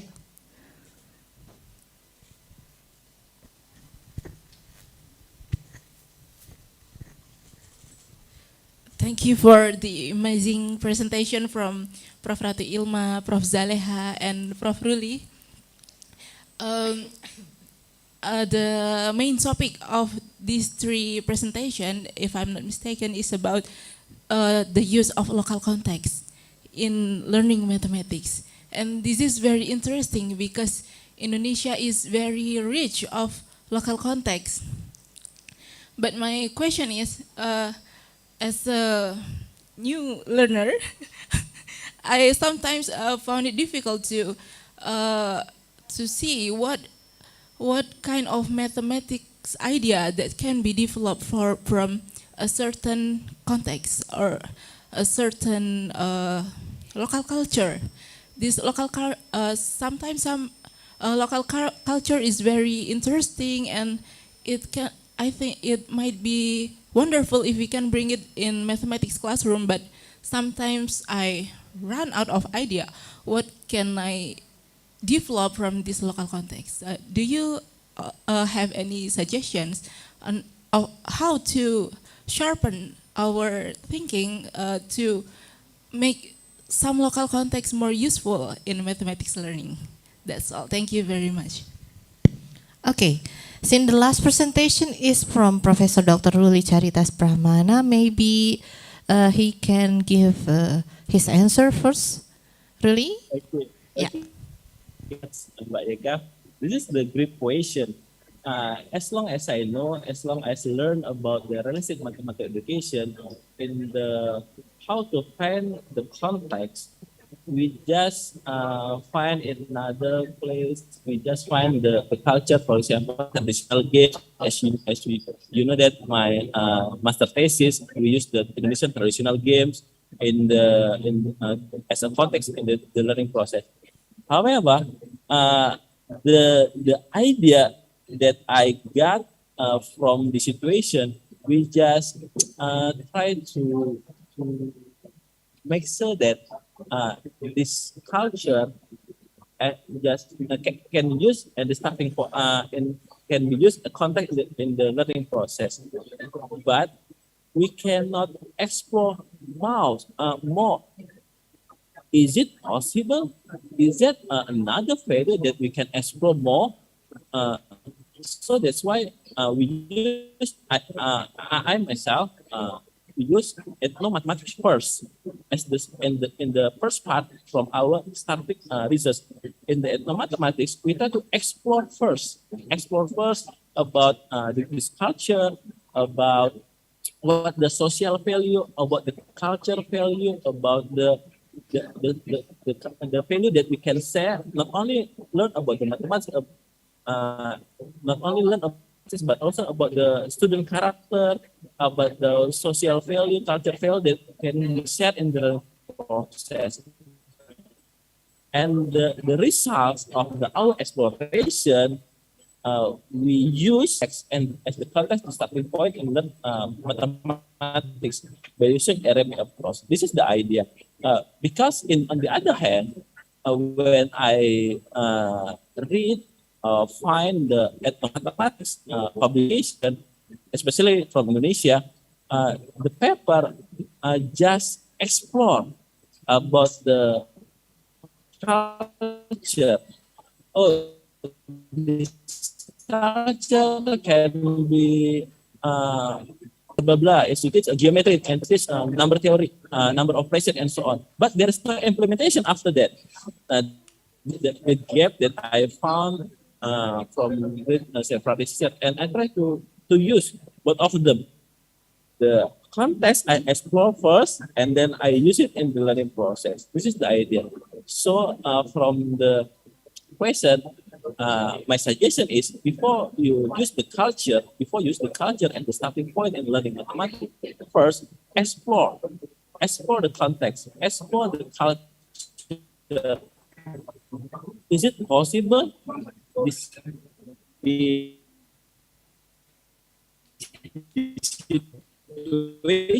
Is it possible? Because we know that they are the second one, we call the mentifact artifact. You can see the whole things, but the mentifact is the idea as the rules and so on. I think this is my answer to this question. I come to. Okay, thank you, Ruli, for the answer. Maybe there is addition from Professor Dr. Ratu Ilma related to the question. Okay, thank you, Eka. Very good question, Bu Septi. I love it. How to explore the culture or local culture as a context, right? Okay, I want to continue the answer from the Professor Ruli. First, we need to explore. What kind of explore? In the first step of design research is preliminary design. When your step in preliminary design, so you need to know what kind of theory. Because of the characteristic of design research, one of that is theory oriented. So we need to know about the theory of that concept, and then we can explore. We choose the game, something like that. I give the example of the greatest common divisor using the Beckel game. So the first step, we need to explore what kind of philosophy of that game. And then we can know first about the theory of greatest common divisor. So we know that if we want to know, if we want to find the concept of greatest common divisor is when we can divide it by the number itself, or the other number can remainder is 0. So that is the concept of common divisor. So when we know the philosophy of the one game, for example, about the Beckel, we can compare that and we can explore that and we can make it a learning activity of mathematics. That's it. Thank you. Yeah, maybe also can answer the same question from Yohanes Ndapadeda from Universitas Timur, Prof. Ratu. The same question is all the local culture able to put in the learning mathematics? So the same answer is yes. Yeah. Yes, Eka, I think so. The first step, of course, theory. Yeah. Okay. Yohanes Ndapadeda, can you open mic? May you have extended question from the last question? Okay, thank you, moderator. Do you hear my voice? Yeah, it's very clear.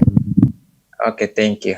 It is a good time to join this conference.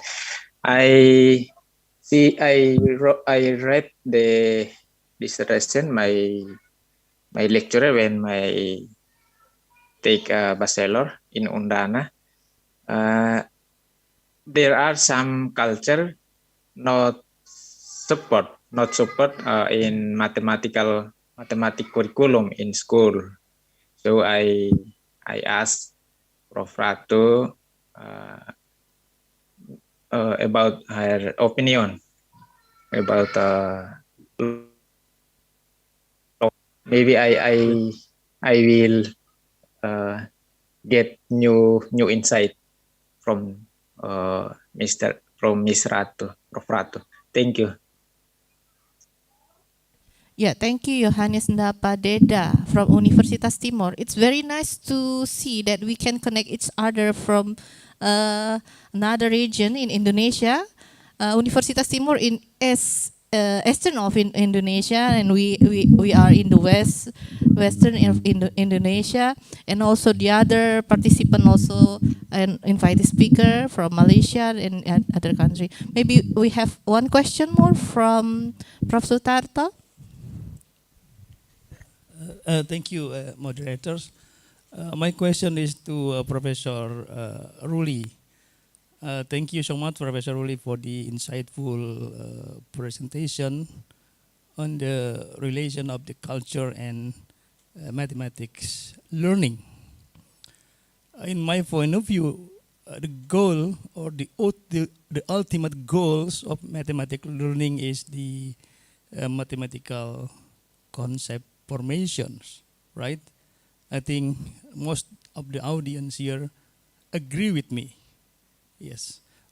We can use several facts to come to this goal using context, for instance, or like you explore currently is using cultures as a starting point for the mathematics learning. But we also need to understand that we have a limited time in our curriculum. Yeah, for instance, for mathematics learning, only 3 hours a week, yeah, in primary school, or maybe 6 hours a week in junior high school and also senior high school. So the challenge for us is that we have a short time, but the goal is very big, which is, as I mentioned earlier on, that we want to promote mathematics learning in order to make students understand the concept of mathematics. So I'm wondering that when we are using context, and then you extended this with the using local cultures or starting point in mathematics learning, then I think it is a kind of waste of time. Yeah. And then we will say that miss the goal. We cannot come to this goal. And looking at the teacher perception about this, it is also very problematic and also very challenging for teachers when they are starting with this kind of the way of learning mathematics. And also we need to understand that not all the teachers understand of this concept, this way of learning, and also they need to learn more again and again in order to orchestrate the learning by using this cultural context. So it is very challenging for teacher in school, especially in primary, junior, high school. Not easy, yeah. Even for us in university, it's not easy to use context, to use culture for learning mathematics. And again, I can say that it's very challenging. And I would like to know, because you are the expert in this, ethnomathematics, because you write several articles published in international journals about this, and also you have a good idea in combining cultures and the idea of realistic mathematics education. I would like to know whether this approach is really effective in helping students to understand mathematical concept, maybe from practice around the world. So that's my question. Thank you so much. Yeah, please, Ruli. you can answer the question.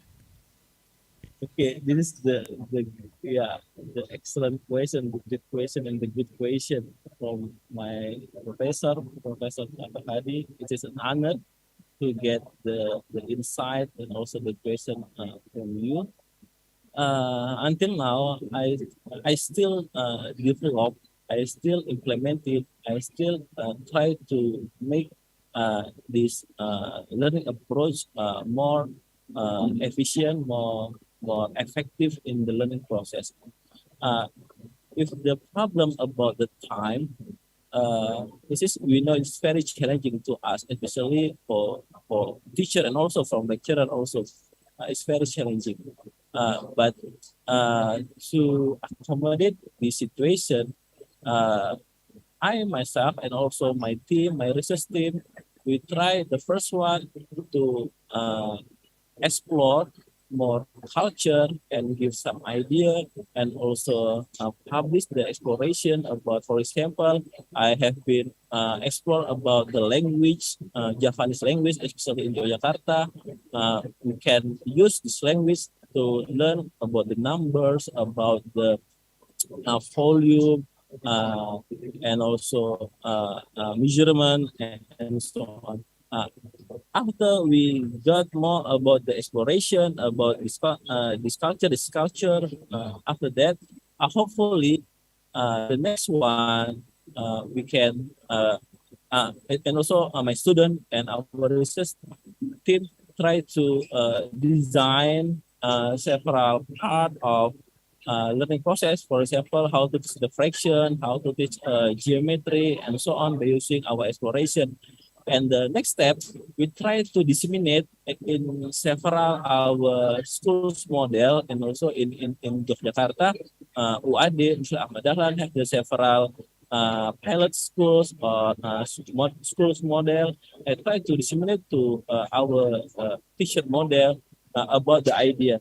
So that's why I have the several books like the I can show you one of them. For example,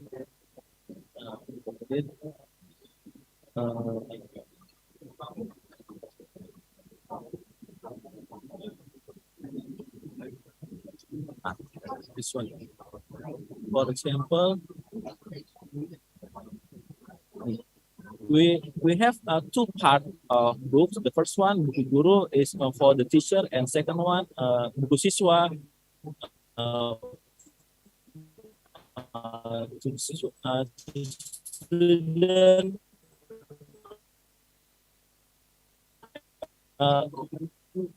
We make several the learning trajectory and also how to teach mathematics by using. After that, we give disseminate to teacher and try to make sure that the idea can be implemented in this class. So the problem at that point, also our research team try to explore and then to design and make book for the teacher and for also for student, and try to disseminate to the teacher. Hopefully, teacher can use our product in the learning process. But later on, hopefully, if the teacher get the insight from our idea, hopefully next time we can collaborate with the teacher and try to learn together and try to design together based on the student situation. And every school have the same different problem. I think until now we just our progress is still developed, and hopefully one day time not only the problem for the learning approach. Hopefully, maybe this is my answer to this question. But the suggestion, the comment from Professor Stark, insightful for me and also for our. Can I continue my question? Yeah. Okay. Professor Ruli, I would like to put like this. Since the goal is student mathematical formation, mean that they are fully understand the mathematical concept after learning mathematics, right? So if I can provide a shortcut, if I can provide a shortcut so that students again understand the concept meaningfully, not like what we call just following the procedures or just following algorithm without meaning, without understanding. I am a pragmatic person. Then, as a teacher, I will choose the shortcut because then my goals achieve, right? Yeah. And I fulfill my tasks as a teacher. I fulfill the curriculum requirements rather than using how you call it. It's something that is not very effective or not very productive in the learning process. So, what is your comment on this? Thank you. Okay. That's Thank you very my much. last question in the first question is, I would like to know the proof that this is effective. Yeah. Yeah. That actually my main question in the Yeah. first. Until now, I can say that this idea more effective than another learning approach or another methods that's already established. It's just in the beginning. The idea. But I still remember Professor Jandelangi says when I get the summer school in the Utrecht, he said that every methods, every method, every learning approach, what do you call that?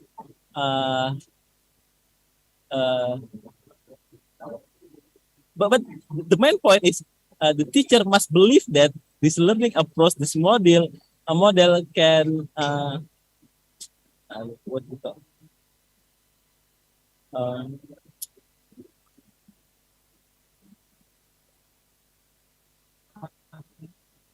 Okay, Sorry. in terms of in terms of effectiveness, yeah. and this is a discussion, so it's okay. Yes, Yeah. Martin. Thank you very much. Instead of using contact, which is in my point of view, culture and so on, my point of view is still problematic, takes time, need more efforts from teacher and student. If you can, for instance, get innovative way that can help student learning mathematics effectively. Yeah, not only based on local culture. So you explore your idea, explore your thinking in designing a way of learning. For instance, you can using graphic, using picture, using whatever. Even not just the culture, but something that you are never thinking of this idea. If you can find this and you can use it in the learning process, I think it's more beneficial than just trying to explore culture as starting point for the learning process. So we're thinking something that is in the futures, out of our minds. If you can get it, this is what I call creativity in designing the learning path for our student.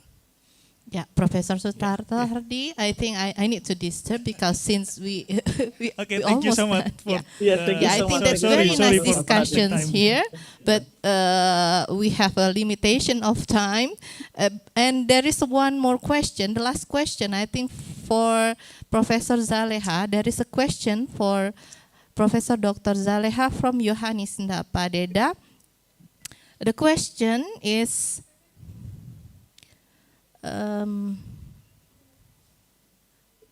I think the question is how to transform students to learn something related to SDGs principle based on culture. I want to know example technical framework in Malaysia. Thank you. Professor Zaleha, please, you can answer the question. I will try. Okay, Yeah. I will try to answer the question. Okay, how to transform SDG principles to the teaching of mathematics in Malaysia. Today when I talk about implementing sustainability in education in the case of learning Islamic geometry, so we can see that cultural sustainability is part of the things that we aim for. Everybody need to ensure that they enjoy this cultural sustainability in order for them to be happy to live in their community. Therefore, as we go into our curriculum, we always try to think of what is relevant to the student. And in the case, how they live, what is around them is very close to them. If I am talking about students who are staying in the jungle, we have Aboriginal students who are staying in the jungle. What close to them is their natural surrounding, their natural environment. And they are very familiar with the jungle, what are the plants in the jungle and what is available in the river, in the river nearby their house. So we try to design our mathematics lesson that is related to what they are familiar with, what their parents are doing as a livelihood, if they plant ubi kayu, so there is always using our creativity to think of what will be the mathematics problems, the mathematics idea that we can get from planting ubi kayu or sweet potatoes. And there are always mathematics related to the catching of fish, why fishing is facing decline in the catch nowadays. If we find the statistic comparing many years before this until now, is the rate of fishing declining? The rate of catch declining, or is it increasing? What type of fish? And then we can relate with the pollution of river water. So that is sustainability. That is what I mean by sustainability. There are many problems in our community, and we try to think from the eye of mathematics. I hope that answers your question. Yeah, thank you, Prof. Zaleha, for the answer. I think Prof. Zaleha also provides some reference in the chat box that can you read by all of participants.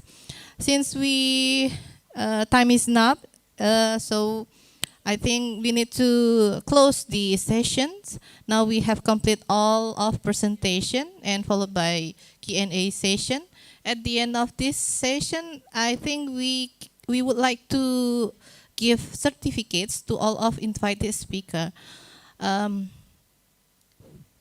Yeah.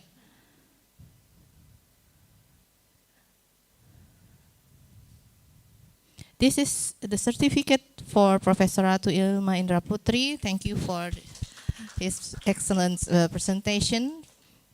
Then the next certificate is for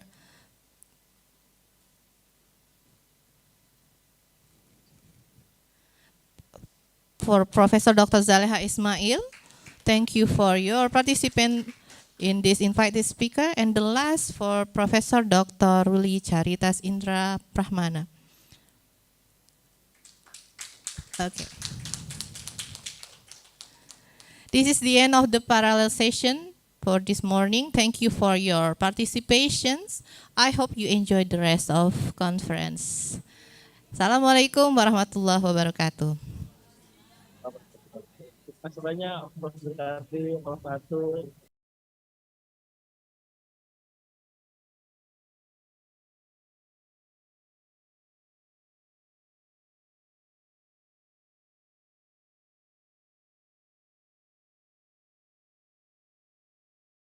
box by Ruli. Okay, now we move to the next agenda for the parallel session. Yeah.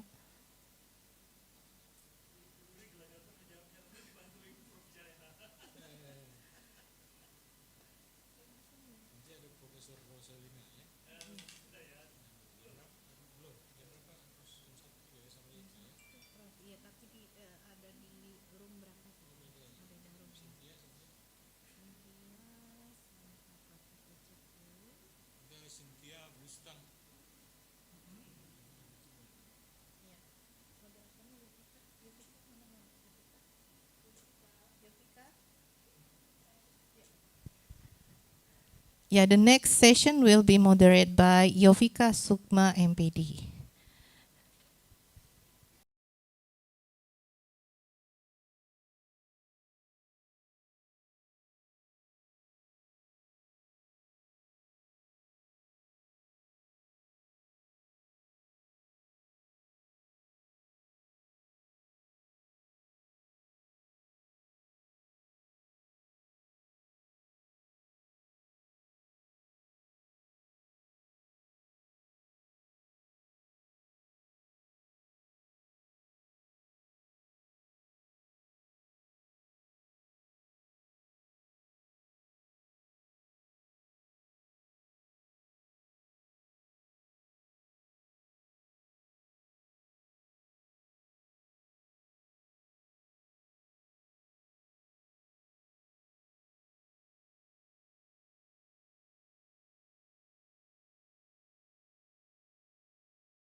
Wabarakatuh.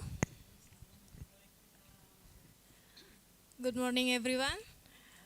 Okay, welcome back to the invited speaker session today. My name is Yovika Sukma, and I'm going to be the moderator in this session. In this session, we have two amazing invited speakers. They are Associate Professor Dr. Rita Indrawati and Associate Professor Dr. Zahra Alwi, who are already with us here.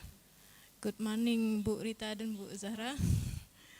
Okay, so this session is about 1 hour and 20 minutes. Dr. Rita will present her presentation around 30 minutes, and Dr. Zahra also 30 minutes.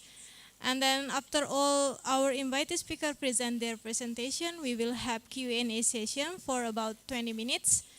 And for all audience, you can ask questions during the Q&A session by raising your hand virtually for Zoom participant or physically for participant in this room. And you can also type your question in the chat box, and I'm going to read them for you. All right, our first speaker in this session is Associate Professor Dr. Rita Indrawati. But before Dr. Rita starts her presentation, I would like to read her short CV first. Associate Professor Dr. Rita Indrawati is our Vice Dean in Faculty of Teacher Training and Education. And Dr. Rita also lectures in English education at undergraduate and master program at Sriwijaya University. Dr. Rita instructed in teaching literature for character building, academic rating, literacy, and developing teaching materials for her research. Dr. Rita has presented her works in various countries from 2010 and 2019, such as Hong Kong, Korea, South Korea, and other countries, so many countries in here. And then Dr. Rita has a lot of publications. She also has written 24 books with her colleagues and students, and also has 18 intellectual property rights from the Ministry of Law and Human Rights. And she also has a lot of achievements, such as Best Lecture at Sriwijaya University in 2010 and 2013, UNSRI's Best Education Researcher in 2011, and of course there are others achievements. Well, without further ado, Prof. Rita, you have 30 minutes to present your presentation. Yeah, so time is yours. Thank you very much, dear moderator. Well, Assalamualaikum warahmatullahi wabarakatuh. Still good morning. Morning, ladies and gentlemen, dear participants in this room and also in Zoom meeting. Well, in the next 30 minutes, I will present to you the topic about local culture inserted in English lesson. It is hoped that you will be able to identify and understand how local culture is very important in learning English and other lessons. I mean that not only for English lesson but also for others, where we can insert the local culture. In the future, all of us as educators can incorporate local culture into lesson or try to develop them. So the titles of my presentations is Developing Local Culture-Based English 21st Century Learning Material for Vocational School Students. Next. And here is the agenda for our for my study. It started from introduction up to recommendation, conclusion and recommendation. Next. So here is, we can see that the importance of English in secondary vocational schools in the 21st century must not be over-established. Students' learning should be taught in a variety of ways depending on their majors or their study programs. Yeah, I talk about vocational students. They must be prepared to compete for jobs in Indonesia or elsewhere after graduation. Yeah, so far we know that previously the students from vocational schools only have a little bit competence and skills about their part, about their study program. So according to OECD, the global economic market forces countries to be competitive in terms of goods and services quality. So the Asian Economic Community exposes countries that participate in the organization to the risk of human resource rivalry by forcing them to develop their skill. So this study corresponds to one of the most important goals of the 21st century education. They are the growth of life and the skills, career skills. So you know that graduate school students from a vocational school should have skill that will help them success in their career. So the regulation number 20, 2016, so it is about Indonesian National Ministry of Education. So English is not treated by the schools as a subject, but also as a material awareness skill. So based on the students' study program and the requirements of the industry at the high school vocational level. So here, vocational school students should develop specific skills. So practical exercises based on their study program. Something like when the students from tourism majoring, they have to know how to, for example, introduce the product from Palembang, because it is about culture. It is about local culture.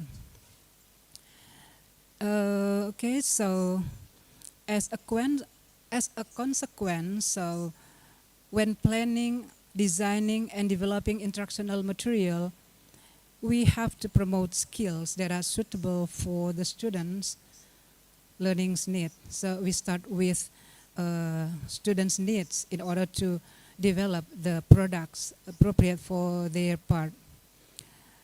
Well, I also include some research, previous studies that have something to do with the helps of local culture in reading material. So the majority of English reading material, textbooks, are restricted in terms of the students' local culture. So talking about local culture is very interesting, because I know from our beloved Professor Zulkari and Ratu Ilma, they always use local culture in learning mathematics. So I really appreciate that, meaning that local culture is not only appropriate for English education, but also for other study program, other education. So we introduce our local culture to others through learning. Okay, the next will be about the regulation. Now, before this one, it is still the regulation number 10. It is regulation number 5. So I would like to tell you that this research examined a number of topics related to their material subject and curriculum, with the focus on the form of culture for preservation. So we need to ask our students to preserve the culture through learning, of course. An informal interview have been done during this research to the travel agent competency program at SMK Negeri 3 Palembang for the purpose of this report. And the next, there are still many background about this study. Yeah, besides, there is no local culture inserted in the English lesson in their textbook. So it is our responsibility as the educator to develop the appropriate material for students for vocational schools. And then this study, because we are going to, because I have developed the product for the students, that is about the learning material. So the research question for this study, next, will be 3. Yeah, because it is a part of design research. So this one, the 3 research questions, we are going to see the validity of the textbook developed. And the second one, we are going to find out the practicality of the textbook. And the third one, we are going to see whether the textbook have potential effect to the students who learned about this textbook. Next. Okay, there are so many theory that I inserted in the study. It is instructional learning material, English at vocational school and material development. So I don't want to tell everything of it because of the time. So I would like to focus only on the material that we have to develop must increase the student success. Yeah, what for? If we try to develop something, but there is no impact, no good impact for the students. So the material that can be developed in the form of textbooks, in the terms of reading text, videos, leaflet, there are so many others. Okay, the material used by the teachers must be authentic and the student relevant to their life. Therefore, it is the life of the students at vocational school in tourism majoring. They have to sell something, for example. They have to introduce to the tourists that come to Palembang, for example, to talk about what is the traditional food in English. So we develop the learning material, and we also here develop this learning material by also inserted the 21st century learning.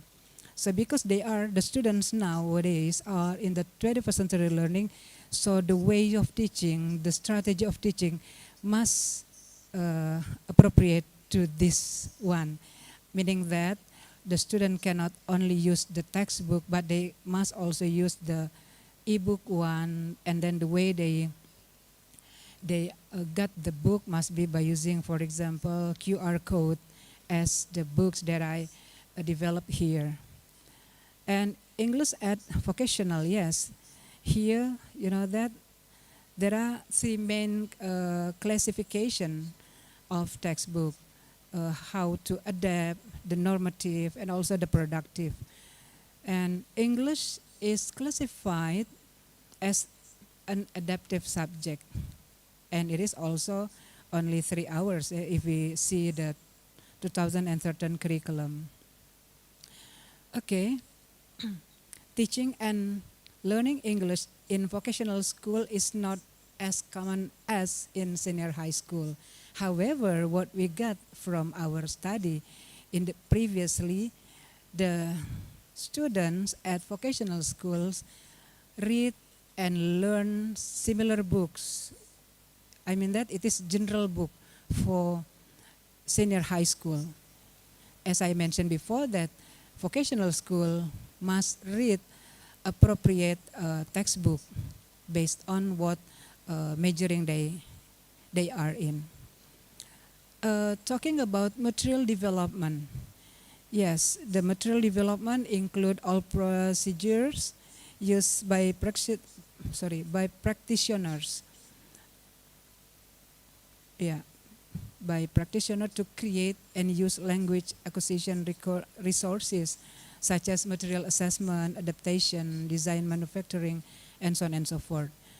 And here the textbook also, I mean that the educator can also provide students with appropriate teaching material that meets the students' need. And it is still in the material development. The challenge faced by the educator today is to prepare the students to learn, live, and thrive in the dynamic, cluttered, and chaotic information environment in the 21st century learning world. The students in this 21st century learning must think, learn, create, what else? Create, think, evaluate, search, and use the information, yeah, for thinking, learning, and creating. And the textbook is inserted with the Palembang's local culture. So here, local cultures is the certain culture.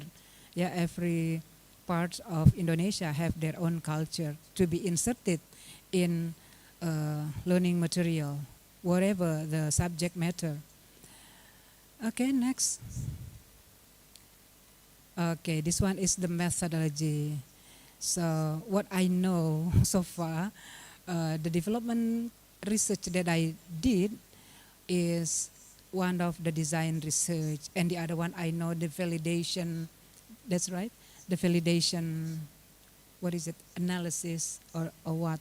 Yeah, so it is a developmental study. So the criteria here, we aim to design product actually for specific purposes. And then there are three main phases that you can see here, that from analysis, design, evaluation, and revision. And we have to think of the product quality. And in order to find out the quality of the product, we need to know the validity, the practicality, and the potential effect of that. And this one, the subject research, there are 40 students, and it is distributed to one-to-one, around 3 students, and then small group evaluation, 9 students, and the rest will be in the field, for the field test. And the research procedure, there are 3 main phases. Yeah, I don't want to be like doctoral students or students in magister in order to talk about their research. Yeah, so they know exactly. I know that most of you know exactly about this. So here, the instruments that I use is questionnaire and interview. For the analysis of the needs of the developed reading material, I found information about the needs of the student from English teachers. Yeah, we know from them. We interview the teachers, and also we got the data from the questionnaire that we distributed for them. Next, please. So here is the specification of the needs analysis. So you can see here in the table the aspect from necessities up to local culture knowledge has been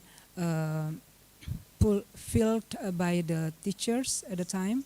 You can see the distribution of that, and also we have the specification for student needs analysis by the students. Yeah, it is slight different.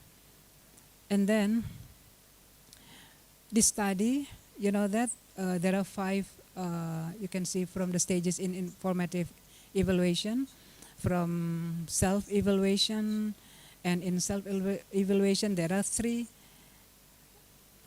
in one-to-one, I mean, there are 3 students from low reading level, because it is about reading, 1 from intermediate, and 1 from higher. And it also happened to the students in small group evaluation, 3 from the low, 3 from the medium, and 3 from the highest one. Okay, the next please. So here is the finding. So based on the result of the questionnaire, 86.3% of the students wanted English textbook consisting Palembang local culture for reading material. So they need. Therefore, you can see the design over there. It is no photo. Actually, it is the website. Yeah, Prof. Zulkardi always asks us to have our own website, but it is still very simple. So in that hovertext, I put the book that I created with my colleagues. And then, please, the design. Yeah, still in the design. So develop product in the form of textbook and reading based on the result of analysis phases. Yeah, I just see my the time still around 3. Okay, the textbook are presented in this where I have mentioned before. Okay, so here the reading material are based on the curriculum for vocational school. And for evaluation, the next please. Yeah, evaluation and revision. At this stage, it is too small, hopefully that you can read. At this stage, a formative evaluation is carried out. 5 stages from in the formative evaluation. We have self-evaluation, expert review, one-to-one, small group, and field test. So yeah, because of the time, I don't want to read all the result. At least you can see that from the practicality, we see the very high practicality from the student for the whole things that we ask in the practicality. And the next, please. Yeah, this one, the result from reading. You can see that it is not lulus, yeah, and it is tidak, bukan. Maksud, it means that there are around 80% of the student can get good mark from that field test study. The next, please. So, the main reason, okay, for the discussion, the main reason of vocational students here learning English is to support their future career.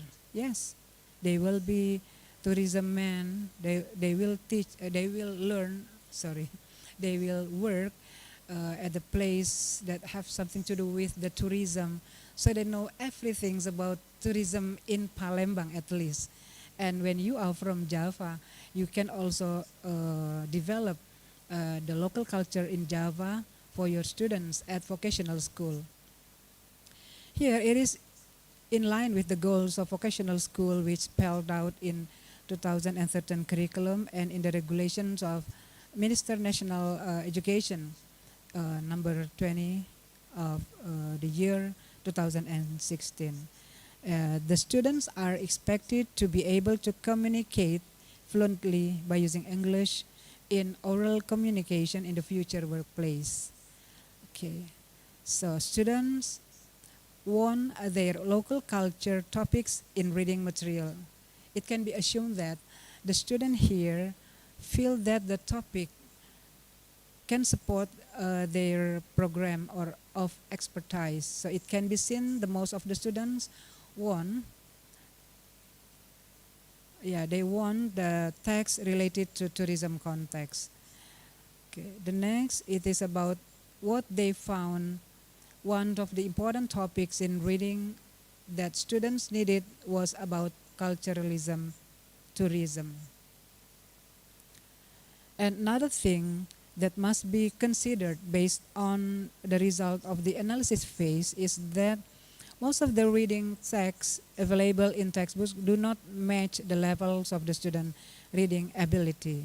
So English teaching material must be authentic, contextual, useful for students, able to stimulate interaction, interesting, and must encourage students to develop skill and learning strategies.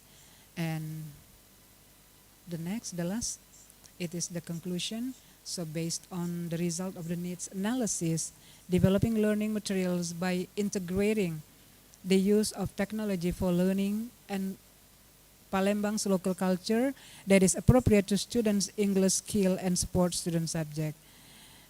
And the other one, English teachers, material developers or other researchers to develop other English teaching materials with other skills or other media. So it is the recommendation of that.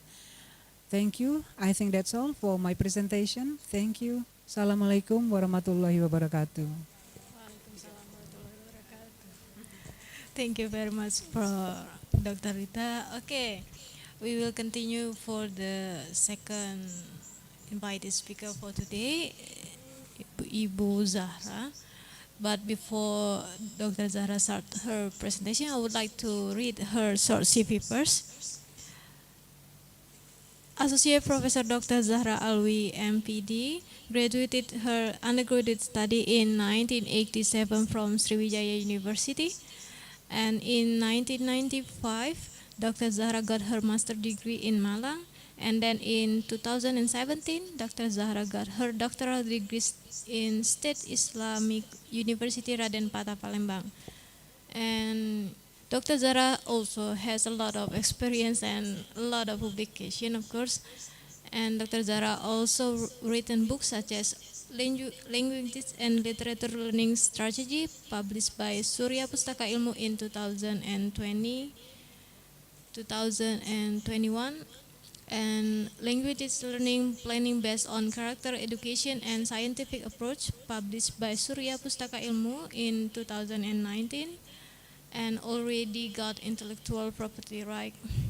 And then module of property learning based on local wisdom for class 9 Madrasah Sanawiyah in Palembang, published by UPT Percetakan Sriwijaya University in 2018, and already got intellectual property right also, and others books, so many books in here.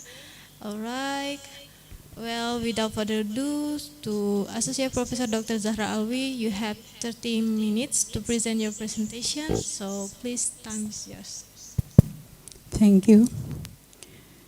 Assalamualaikum warahmatullahi wabarakatuh. Bismillahirrahmanirrahim.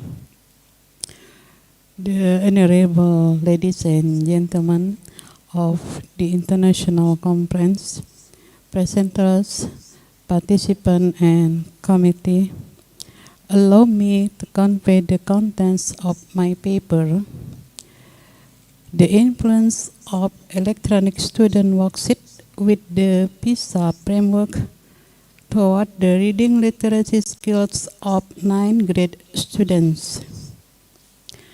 Why is this research important?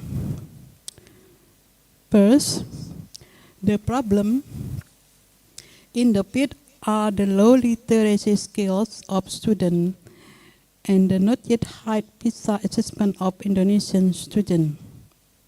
Next. As evidenced by several studies, including the result of the PISA analysis showing that the students in Indonesia have difficult reading, including analyzing the information in the reading, associate information from various sources, read critically, and using listening skill when reading PISA item. The second, until now,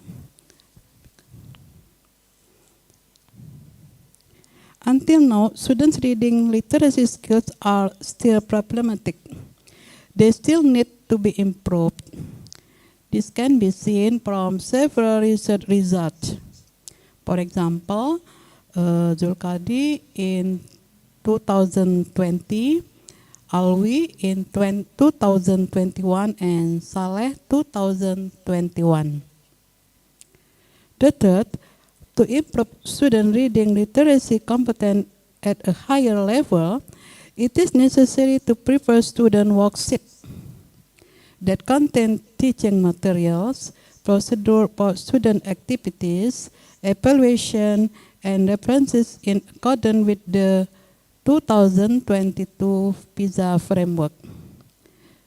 Some research results conclude and prove, such as Alwi at 2022 and NISP. It suggested to researchers and practitioners to develop student worksheet. Following up on this recommendation, NISP in 2022 has conducted research and development of electronic student worksheet in the context of PISA to improve reading literacy in 9th class students of public junior high school 59. Using the theory of Box and Gold, Angeli and Balito, and had conducted tests with one group pre-test, post-test, with the result that electronic student worksheet having an effective but not significant. As a follow-up to the result of previous research and according to the advice given in NISP and ALWI 2022, I've conducted a broader field test study with more student subjects from other regions.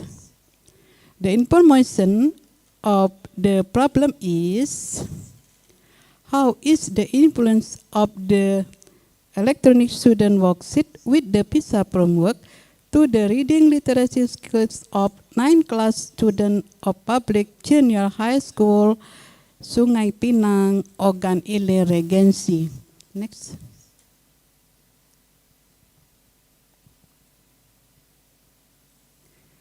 That's the problem. The aim is to prove the effectiveness of it.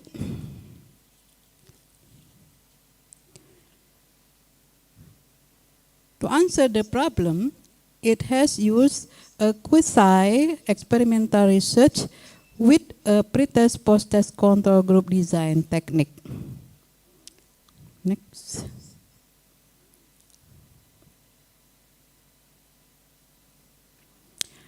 In this design, there are two groups that randomly selected according to Criswell and Emzir. The quasi-experimental method is a method that is carried out using available classes which are considered to be in the same condition. As the population in the study were all students in 9th class at Public Junior High School 1, Sungai Pinang, Ogan Ilir Regency. The academic year 2022 and 2023, there are 5 classes.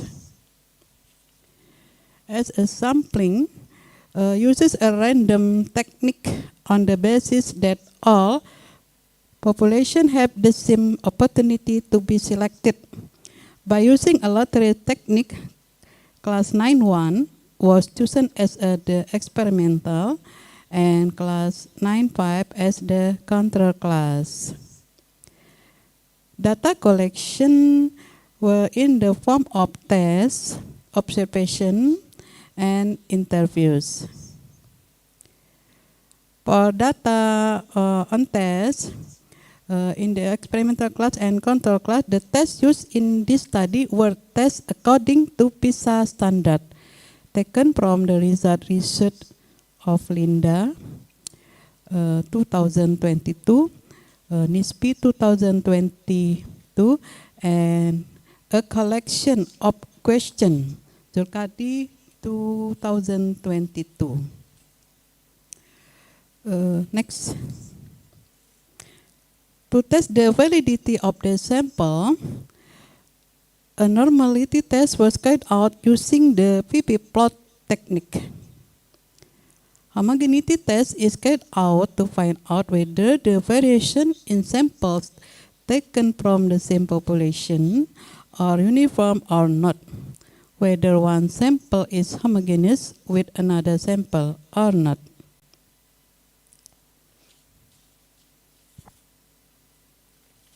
This data analysis activity includes grouping data based on variables and types of respondents, tabulating data based on the result of all respondents, presenting data for each variable studied, calculating the test result, and testing the hypotheses that have been proposed.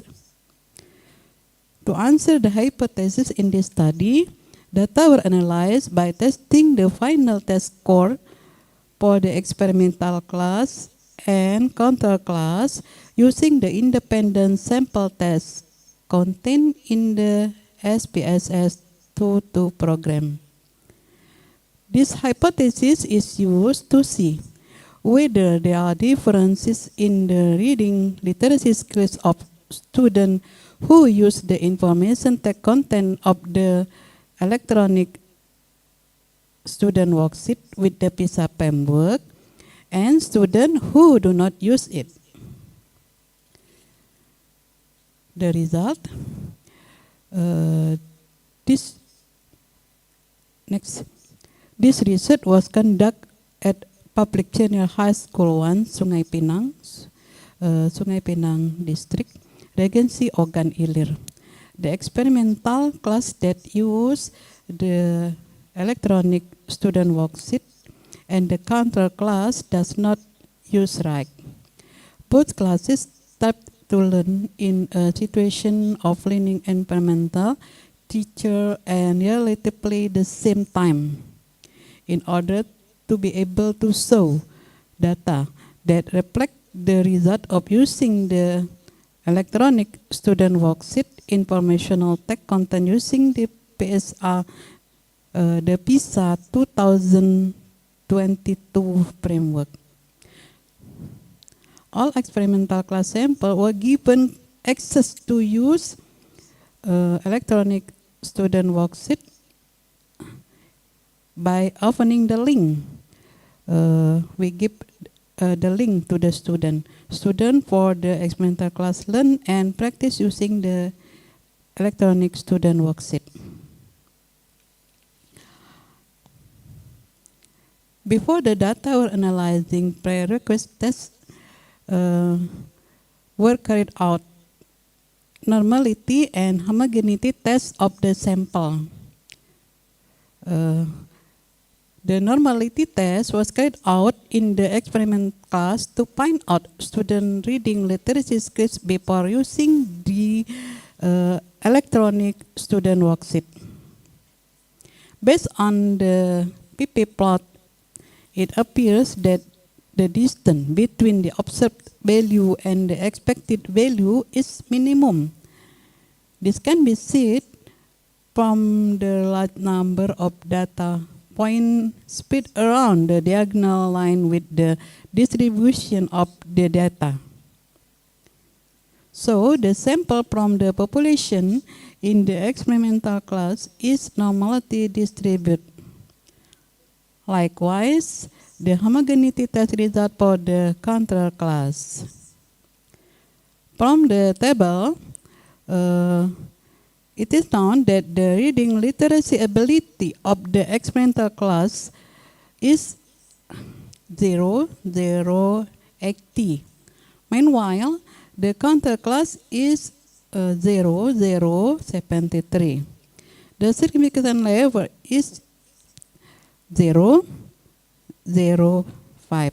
With the test criteria, if the size is greater than 0, 0, 5, the data is homogeneous. So, the score data for class 9 student of public junior high school 1 Sungai Pinang is homogeneous. Hypothesis testing is carried out after the student data show normal and homogeneous result. It is known that the experimental class with a sample of 31 people has an average final test score is 78.87 with a standard deviation of 7.928 and an average error rate of 1.054. Meanwhile, for the counter class with a sample size of 31 students, the average final grade was 68.32 with a standard deviation of 5.870 and error rate of 8.34. In the final part of the result of this study, a t-test was carried out to find out the difference between t-count and t-table. Data were obtained by t-test and at a significant level of 45%. From this calculation, there is a significant difference between the experimental class and the counter class. So, there is a difference in ability between the two classes. Based on the result of data analysis, it's known that in both classes, student reading and literacy skills increased. However, the higher increase was in the experimental class. This shown that use of the visa framework-based electronic student worksheet in the experimental class has more influence in student reading literacy skills. This is likely different from the research conducted by NISP. This is because the electronic student worksheet has several advantages. This electronic student worksheet is in accordance with the need of student designed to improve student reading literacy skills according to context, accompanied by example illustration, relevant features, list instruction, assignment exercises, question according to PISA standard, and contain topic that interest student. This is also in line with Hotima's opinion and some of the result of research that has been conducted by Nopriani 2019, Alwi 2022, Mahtari 2020, Games 2020, and Zahro 2021. That electronic student worksheet is one type of digital teaching material as an exercise in developing cognitive aspect of student, which can be used in increase student activity and literacy skills in reading.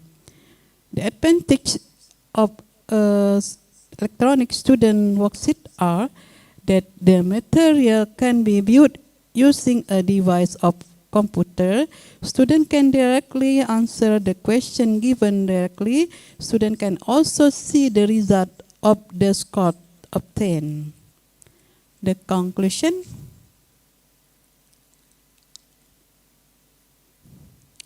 Based on the result of experimental research, it can be concluded that the use of the electronic student worksheet affect student reading literacy skill. The final test data showed that there were differences in the reading literacy skills of students who studied using the electronic student worksheet and students who did not use the electronic student worksheet. The result of this study are expected to be useful for practitioners to make this electronic student worksheet one of the teaching materials that can be used in learning as an effort to increase student reading literacy, especially those related to PISA standard question. For future researchers, it is suggested to able to follow up on the result of this study, provide use or to add other context variants in the electronic student worksheet. Hopefully, the result will be useful for the advancement of education. Next.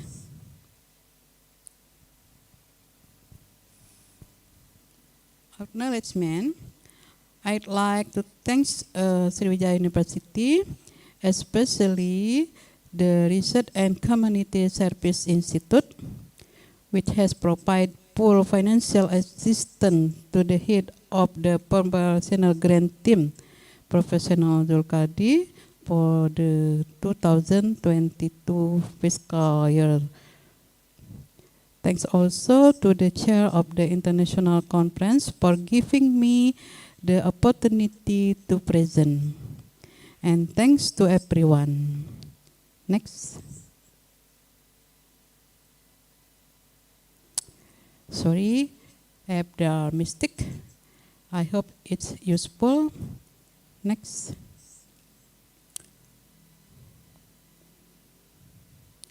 That's all. Thank you. Next. Wassalamualaikum warahmatullahi wabarakatuh. Thank you. Waalaikumsalam warahmatullahi wabarakatuh. Okay, thank you very much for Dr. Zahra. Okay, we will move to the Q&A session. For participants, you may type your question in the chat box if you have question, or you may click raise hand feature in the Zoom. Okay.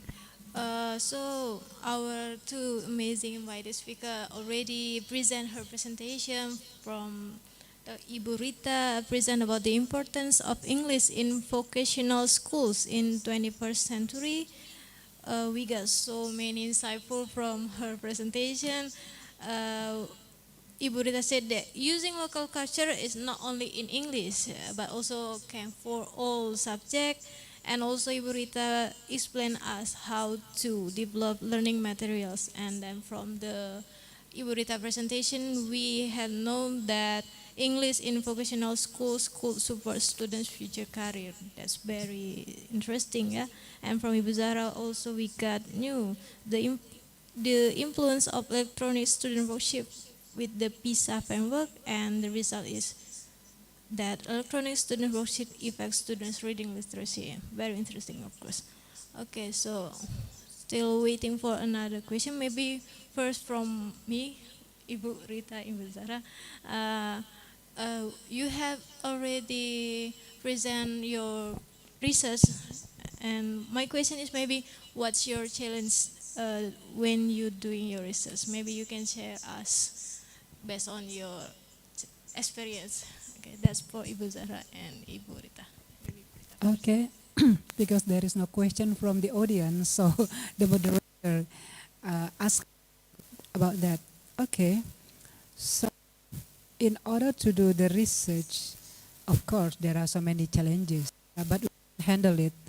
But what is the most challenges at the time is because it is in 2021, it is still COVID-19 era. So the way we got the data from students still online, because we at the time we gave them the questionnaire. However, for the field test, my team go to the school in order to get the data from the students. And the other things, it is not so difficult because we know exactly how to develop the learning material. Therefore, if we find a gap, for example, we find a gap in our study, for example, or in our study program, it is a good data for us to do the research in development study. I think that's all from me. Thank you. Thank you, Ibu Rita. Maybe Ibu Zara can share us what's the challenge during Ibu doing the research. Thank you. I say in Indonesia ya. Untuk melakukan penelitian, kalau saya ini belum terlalu profesional ya. Bu Rita ini yang profesional, profesinya ya. Kami sering juga ikut Bu Rita melakukan kegiatan penelitian, pengabdian, sudah melanglang buana Bu Rita ini ya.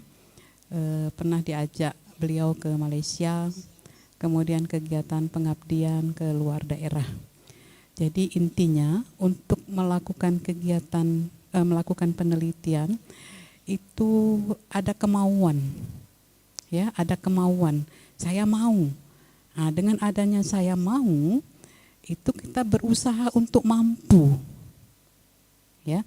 Jadi kuncinya itu mau dan mampu. Mau, kita mau karena kita senang, karena kita bisa, karena kita suka. Ya, kita mampu, kita memiliki kompetensi untuk melakukannya. Mau saja tapi tidak mampu, mandek nanti. Ya, saya mampu, saya punya kompetensi untuk melakukan ini. Tapi saya tidak suka, saya tidak senang. Jangan juga. Ya, jadi harus kedua-duanya. Untuk yang sedang menyiapkan proposal juga begitu ya, baik S1, S2, S3. Jadi pilihlah topik yang tadi, ada syaratnya tadi. Saya mau dan saya mampu. Selain kita harus memperhatikan hal-hal lain sesuai dengan etika penelitian, penulisan. ya yang tidak sama persis dengan orang lain, judul yang belum pernah digarap sama sekali. Kalaupun judulnya mirip tapi ada bagian yang berbeda, novelty-nya ya. Ya, saya rasa saya tidak bisa berbicara banyak, ini moderator. Cukuplah ya, ini pakar semua di dalam ini ya. Tidak enak nanti ya. Terima kasih, mohon maaf ya. Wassalamualaikum warahmatullahi wabarakatuh. Waalaikumsalam warahmatullahi wabarakatuh. Thank you, Ibu Zahra. Yeah. So the challenges, of course, there are challenges during the research. So you have to, Ibu Zahra say you have to choose what you like, what you can do for your research. And yeah, okay. We're still waiting for participant in Zoom. If you have a question, you may type your question in the chat box, or you can click the raise hand feature in the Zoom if you wanted to ask directly to our invited speaker. So, okay, maybe next question for me, Ibu. So, your topic, your presentation is interesting. Yeah, the topic is very interesting for me. Maybe my question is how you get the topic. When you got some topic, how you can get that topic for your research? Maybe that's my question to Ibu Rita Ibu Zahra. Okay, thank you. Again, the moderator asked me about that, but it is very okay because in this occasion we can share about what we have done so far. Well, because I teach not only development research for magister students in language education, but I also teach literature. So in literature, we learn many things about our local culture, meaning that we use our local culture, Palembang local culture, to be performed by the students in front of public, especially the students at Indralaya campus. They can perform the drama in Gabi Theater, or not really Gabi, I think, but it is Unsri Theater, right? But it is what the responsibility of Gabi. And from the from the local culture that performed by the students, we need to perform that one in English. It means that we try to also to internationalize our study program, especially our faculty, and especially also for our university. So how come students or other people from other countries know about our local culture if we don't ask the student to perform in English, and then they will put it or publish it in YouTube, and people will share about. People will find out by using the keywords local culture, and at least from that. And from the local culture, I also see in English lesson, there are so many local culture actually that can be inserted into our lesson, into English.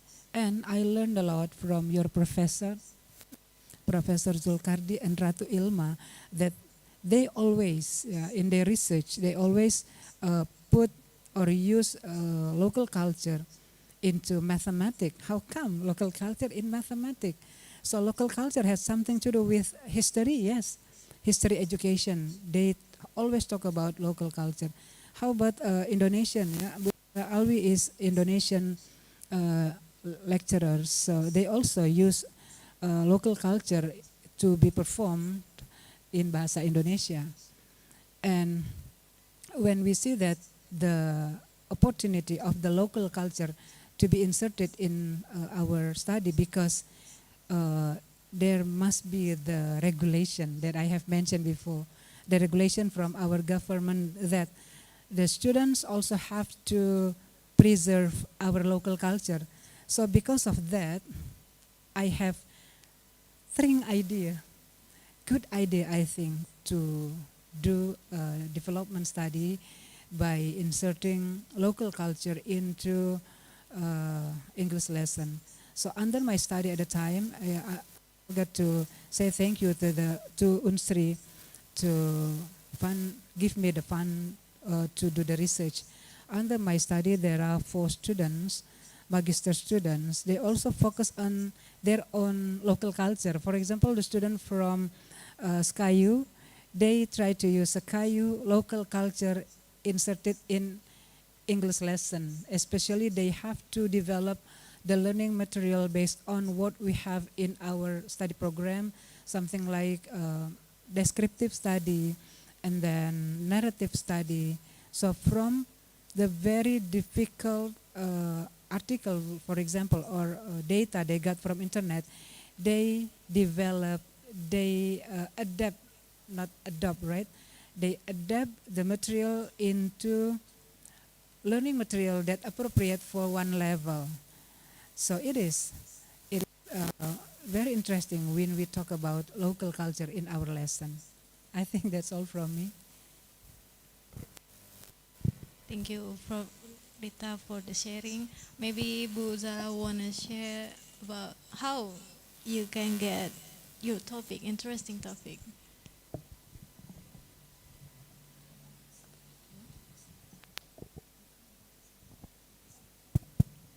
Ya, berbagi sedikit ya.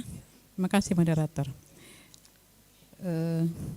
Untuk penelitian terakhir ya, akhir-akhir ini kami banyak membahas tentang AKM, kemudian literasi yang dikaitkan dengan framework PISA.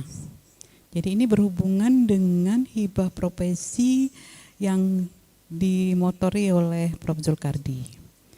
Udah 3 tahun ini ya, 3 tahun berturut-turut, dan itu Masya Allah ya, luar biasa. Mahasiswa banyak yang dilibatkan, baik dari S1, S2 ya, S2 dan S3. Mereka yang terlibat di dalam kegiatan penelitian hibah profesi ini lulusnya paling cepat ya, jadi tercepat.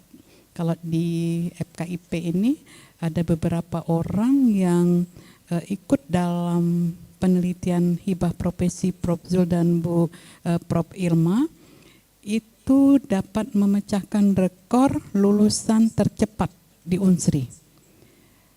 Kalau selama ini ada isu, ada apa ya? Lulus dari sini lama itu ya, susah, ada usah. Tapi sekarang meledak ya. Jadi lulus tercepat 1 tahun 7 bulan selesai untuk magisternya. Jadi ada beberapa orang dan karya-karya mereka tembus di Scopus ya, di jurnal-jurnal internasional dan juga di nasional Sinta 2 itu ada. Jadi alhamdulillah saya juga sangat bersyukur ya karena dilibat dalam kegiatan penelitian ini. Jadi untuk kita semua mari kita bergerak ya untuk melakukan kegiatan penelitian ini. Lebih baik itu secara tim ya daripada sendiri-sendiri, dan itu katanya lebih diperhatikan kalau yang membuat itu atau mengajukan itu dalam bentuk tim. Sekarang ini banyak sekali kan tawaran-tawaran hibah penelitian. Sekarang dosen yang kewalahan ini, mau ikut yang mana ya? Kalau ikut yang A tidak bisa ikut B gitu. Jadi harus milih nih ya. Tidak bisa saya mau semuanya nih, saya diajak nih di 4 penelitian, tidak bisa. Jadi itu bagus juga ya, sehingga bisa berbagi. Yang masih sungkan dalam tanda petik ya, bisa bergerak. Pertama ikut dulu, nanti selanjutnya bisa melakukan sendiri. Mohon maaf ini ya kalau mengajari buaya berenang. Makasih ya. Pintarlah orang yang menyimak ini. Makasih. Wassalamualaikum warahmatullahi wabarakatuh. Okay, thank you very much for Ibu Rita and Ibu Zahra for sharing to us. Okay, before we end this session, our committee will give the certificate to Ibu Rita and Ibu Zahra. Maybe Ibu Rita and Ibu Zahra we will move to.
and gentlemen, please give a warm welcome to our keynote speaker today, Martin Law.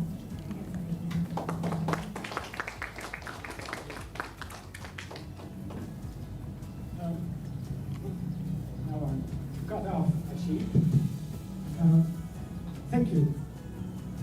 I want to talk about context. Because often I get the question, what is a good context? How do I create a good context? How do I see when students are learning? And so I talk about the context that we developed in Banyamasi. It's not a new context, but it was to see whether it would work in Banyamasi. Limited edition, and again in the second day we found out that many students using the limited edition. Even when you check the problem, If you move from, if you want to develop an understanding of long division, you deeply have to understand that long division is repeated subtraction. Rise the context so that the model can emerge. How do we support students to mathematize the context? Or it is the most advanced form of a model, because in the process you will lose it. Why do I like to see that model? Because the drawing of a box with 12 circles or a box with 12 would help the students who are the most concrete to solve the problem. How's that work? Singapore is very much. Yeah, how it is very much. Yes, fine, but it's hot as well. Okay, some information regarding our speaker today, Dr. Kang. He is an assistant professor in mathematics education at the National Institute of Education, Nanyang Technological University, Singapore. For one, to share, I thought it would be important to recap some ideas from design research so that all of us have the same ideas. And I'm going to share a little bit about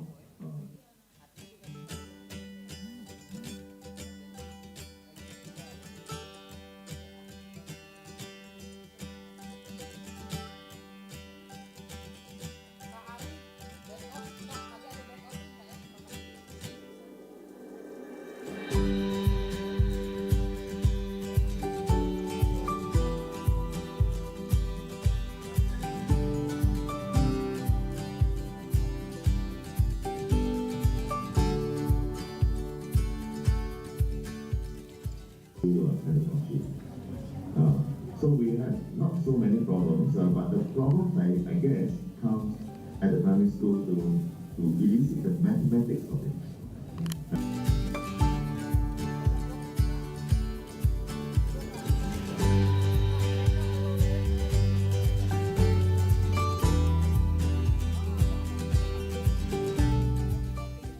This session will be moderating by Fiona Adelia SPD. To Fiona Adelia, time is yours. Into the presentation, let me explain some notes of the sessions as well as equity. He is interested in the future of mathematics education research, the future of education, and inclusive teaching. Questions in chat, or there are places in my presentation where I will try to look at the experimenting and also the design research. So you mentioned about ecological approach. I don't know if you know my book, but so I argue that whether instructional material or the media, educational tool, etc. From Sultan Hassanal Bolkiah Institute of Education. Our previous keynote speaker defined it as simply design researchers want to solve a problem. Published successfully, including PISA question on financial literacy, mathematical modeling learning design with PISA.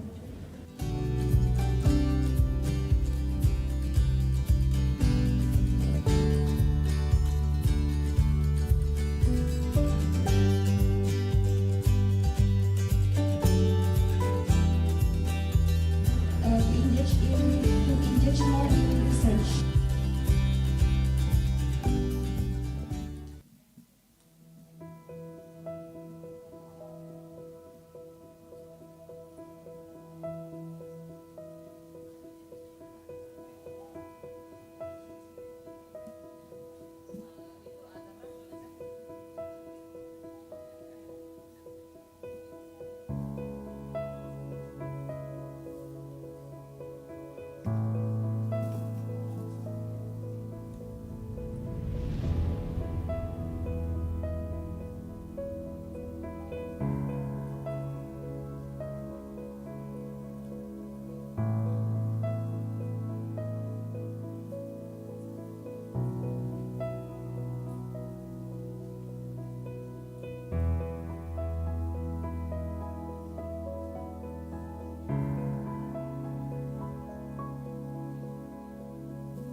Selamat datang di program studi Doktor Pendidikan Matematika FKIP Universitas Sriwijaya.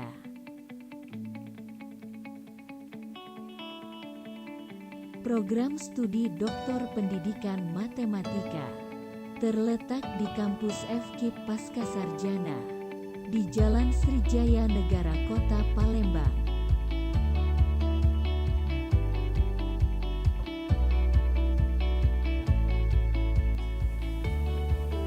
Halo. Oke.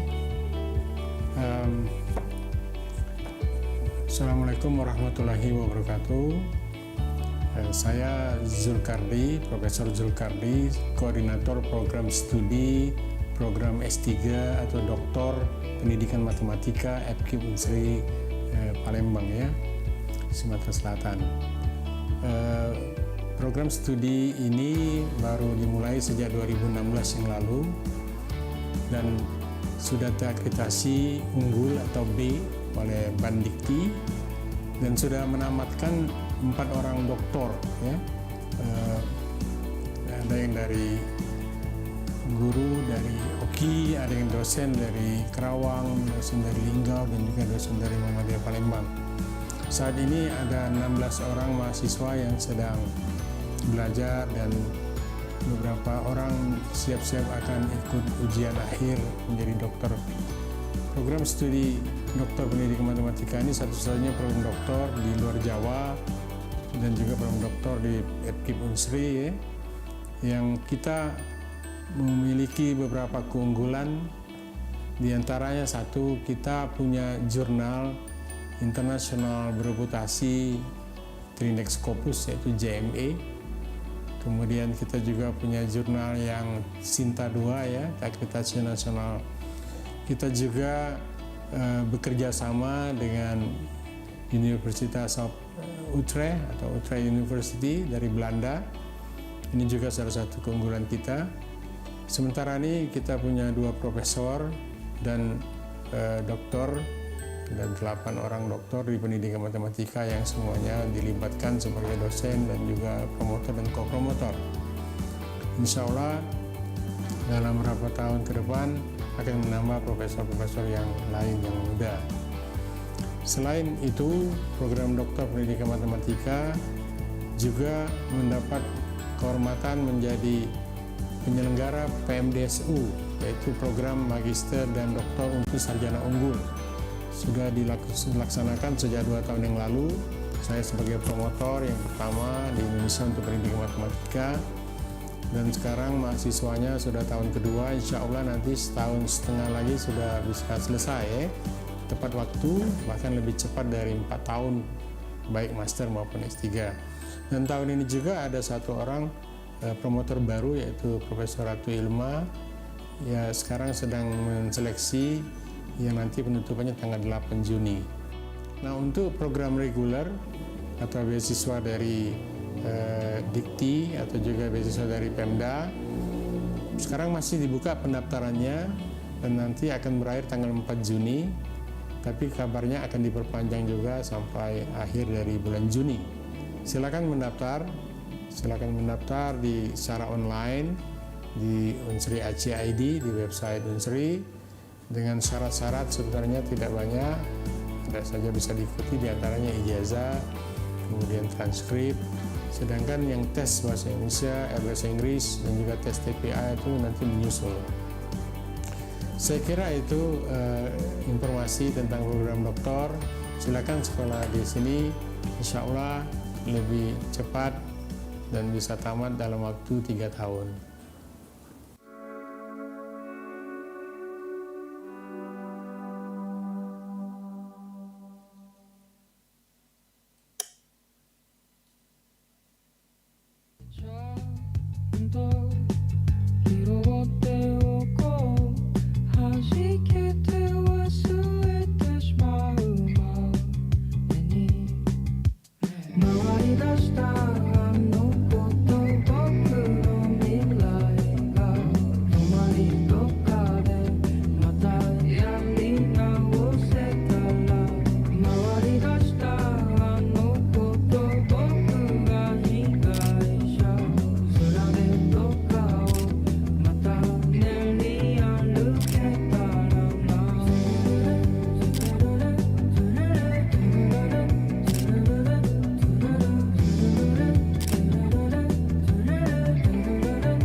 Associate Professor Dr. Martin is involved in the development and research.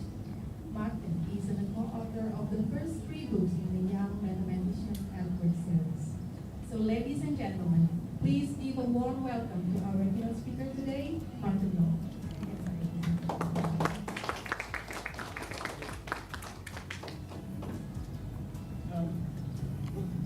Now I'm cut off, I see.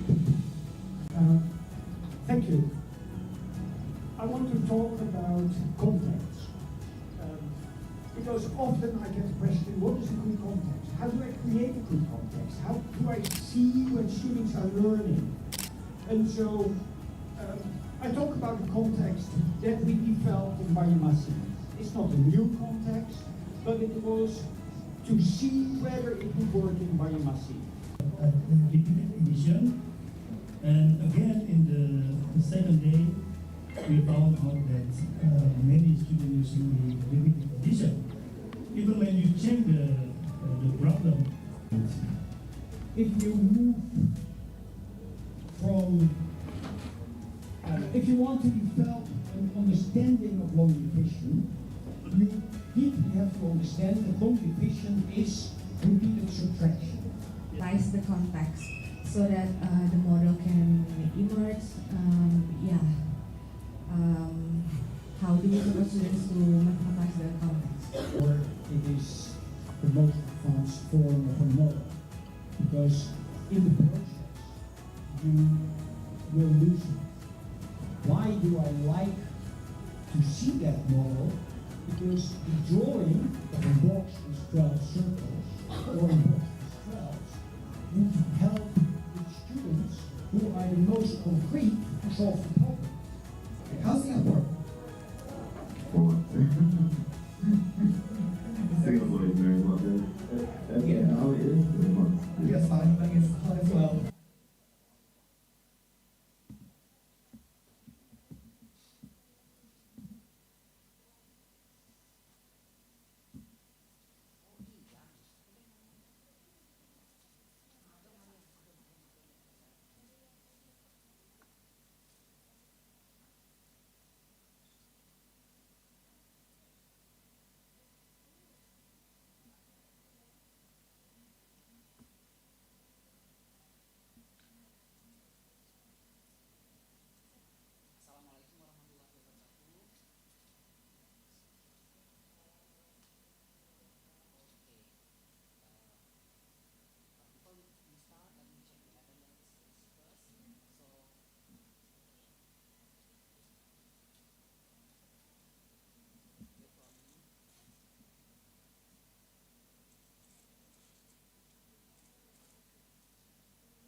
Okay, we are about to start our parallel session at 3 past 2.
Bismillahirrahmanirrahim. Assalamualaikum warahmatullahi wabarakatuh. Good afternoon, ladies and gentlemen. Welcome to the fourth parallel session of the NIN CDR IC 2023 organized by Doctoral Program on Mathematics Education, Faculty of Teacher Training and Education, Universitas Sriwijaya. With me, Duano Sapta Nusantara as your moderator and Fatima Tuzahra as my co-host.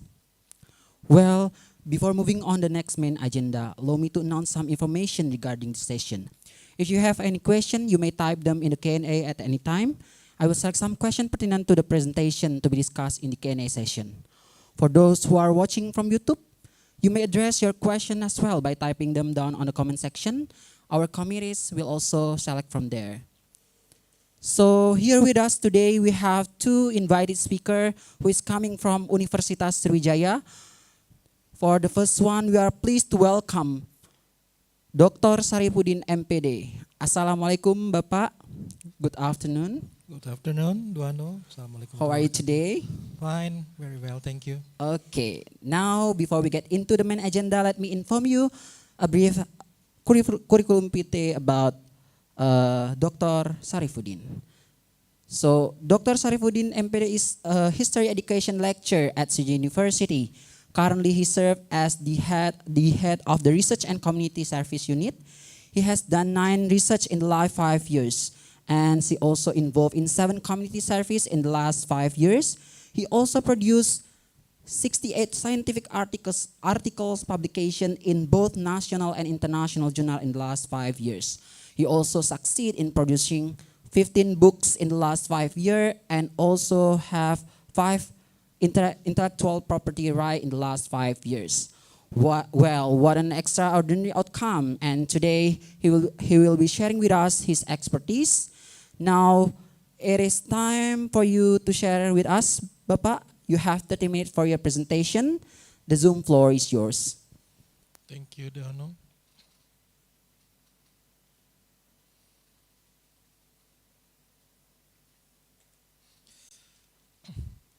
Bismillahirrahmanirrahim. Assalamualaikum warahmatullahi wabarakatuh.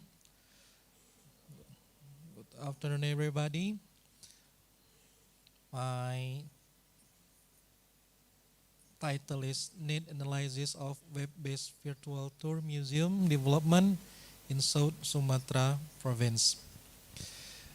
Okay, the development of science and technology in this day and age has forced all aspects of life to adapt to this change including the word of education. Adapting to change is an effort we need to take that we can keep up with this fast progress of the world. The COVID-19 pandemic has also accelerated changes in the use of technology in learning, limiting direct interaction, which was the best way to ensure the safety of everyone involved in every processes. Okay. On this basis effort to adapt, we carried out by integrating technology into education. Okay, in this method we can divide in 4 sections: research design, participant, data collection, and data analysis. Okay.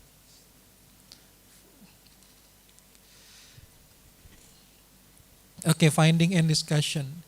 This history learning method currently is used given the students study materials that are relevant to the one given by lecturer 48.3%. Find additional materials independent according to class discussion 25%. Explanation from lecturers both online and offline 21.7%, and reference book and doing practices question 5%.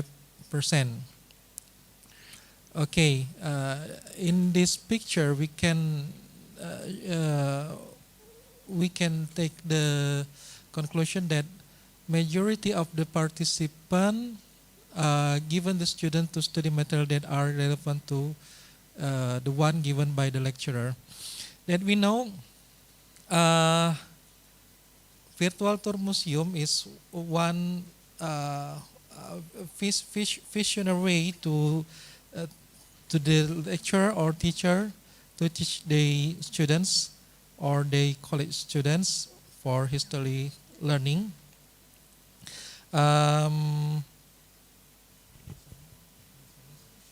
Usually, lecturer or teacher methods for teaching history is only by lecturing or use some classic media such as whiteboard or LCD or video or anything. And in this modern area, we know we have ER and VR, augmented reality and virtual reality. And virtual reality, one of the virtual reality product is virtual tour museum. That we know virtual museum is very rarely to used by teacher or a lecturer in history.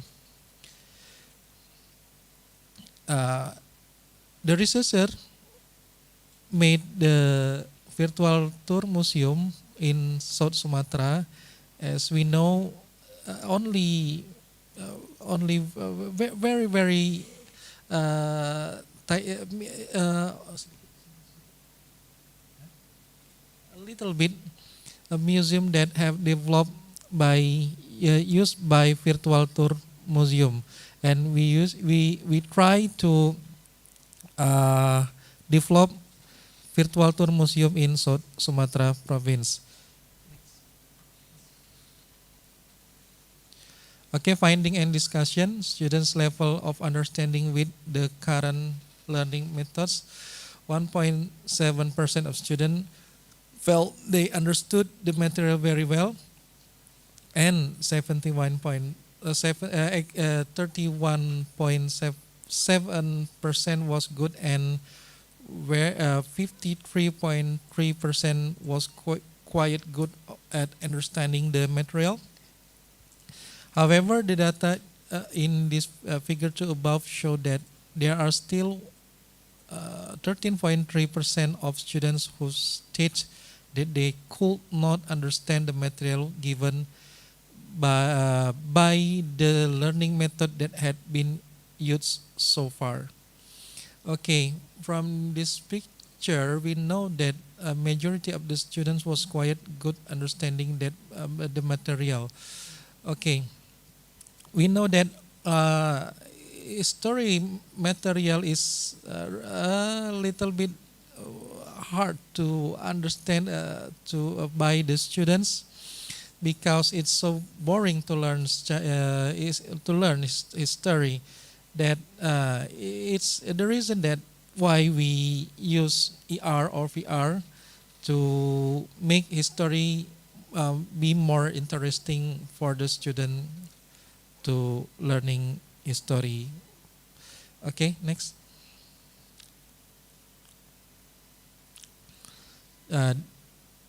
Students' perception toward from learning resources, slide PPT image, and then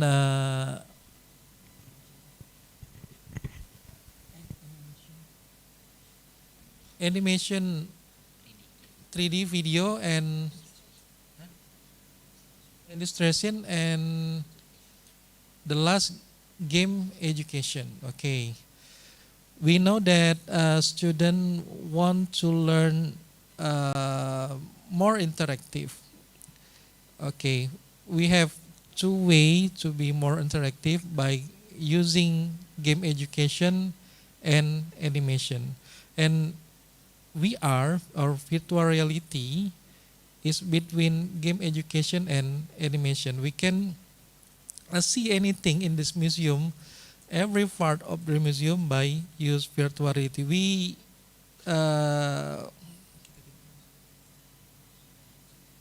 do need to come to the museum, go to the museum, real museum, but by use this virtual museum, the student that have a long way from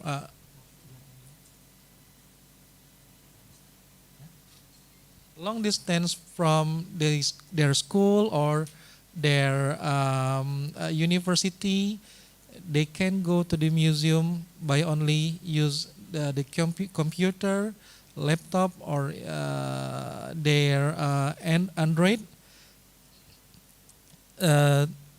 to see the museum virtually. Okay.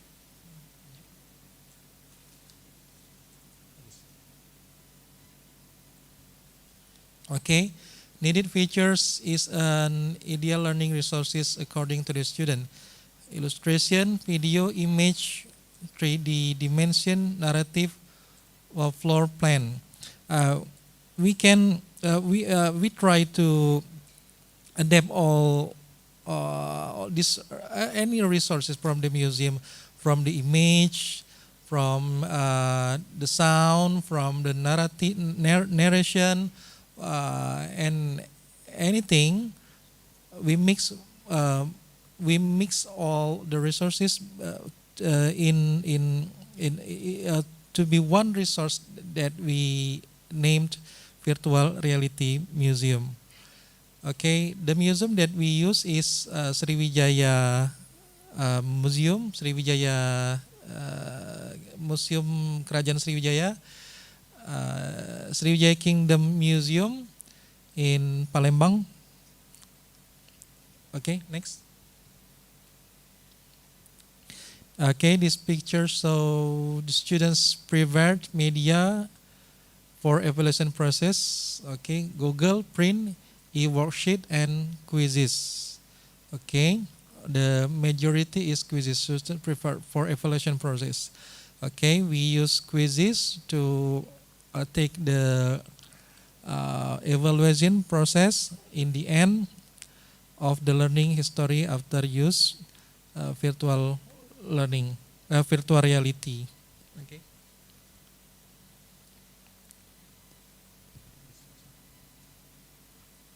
Okay, for the conclusion, the result of the study showed that the obstacles needed to be addressed in history learning have been an important reason for the development of new, innovative learning resources. The need analysis carried out leads to the conclusion that there is a need to develop learning resources that have innovative supporting media provide real experiences containing three-dimensional elements and are equipped with illustration, 3D animation, and video like. Okay.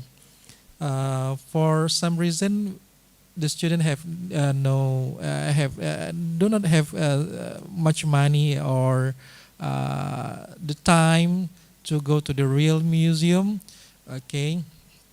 Or the real museum is so far away from their city. So by use this 3D animation, we can make some illustration, the 3D animation, and they feel like go to the real place or real museum. Okay. The author contribution, this study, however, aims at developing a virtual museum tour in South Sumatra province carried out for historical, scientific, and cultural interest.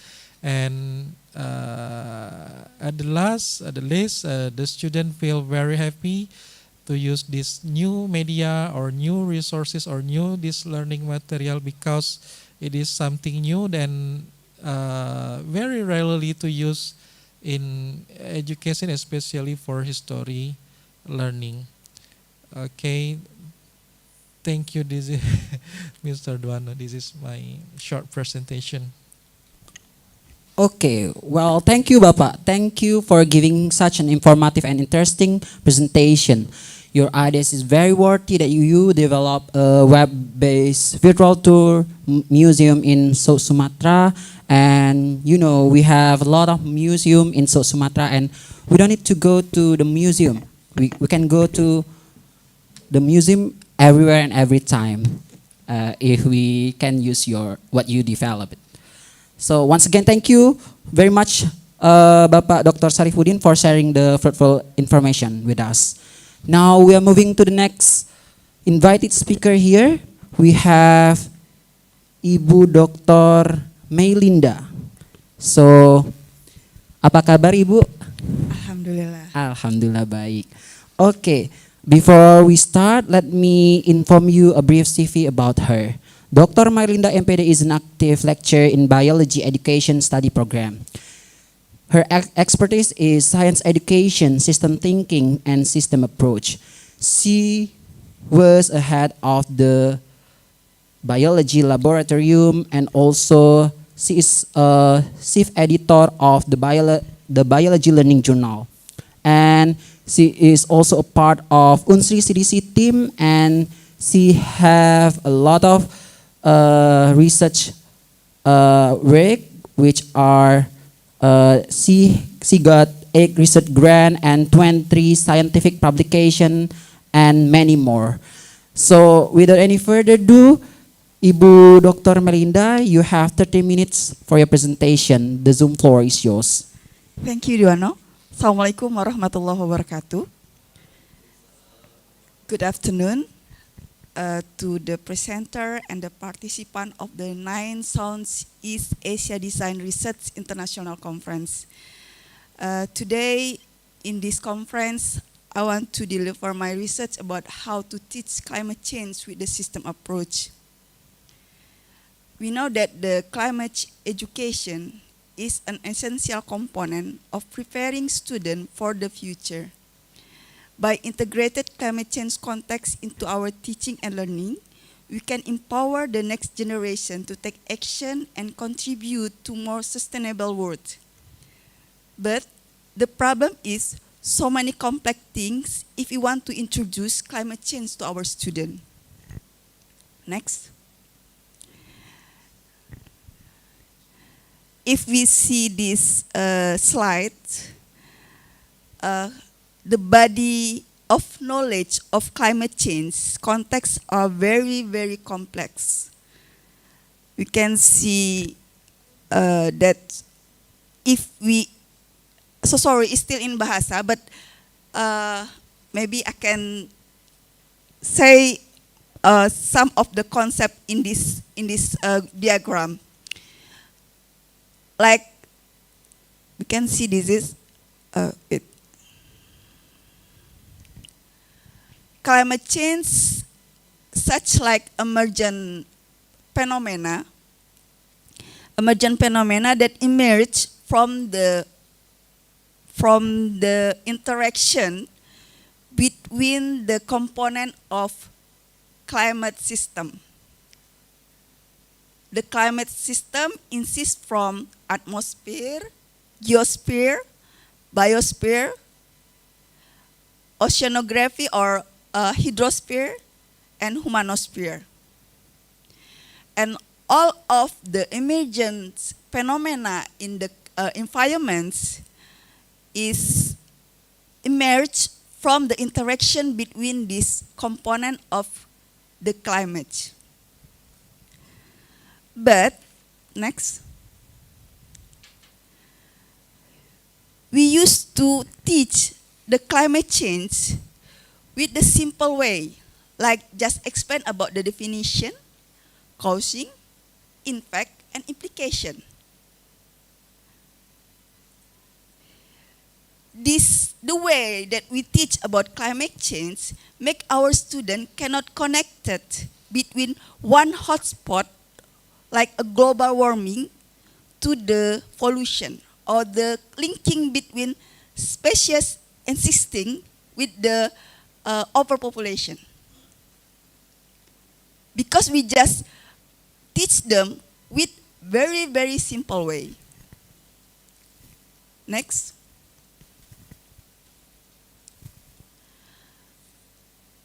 That's why I want to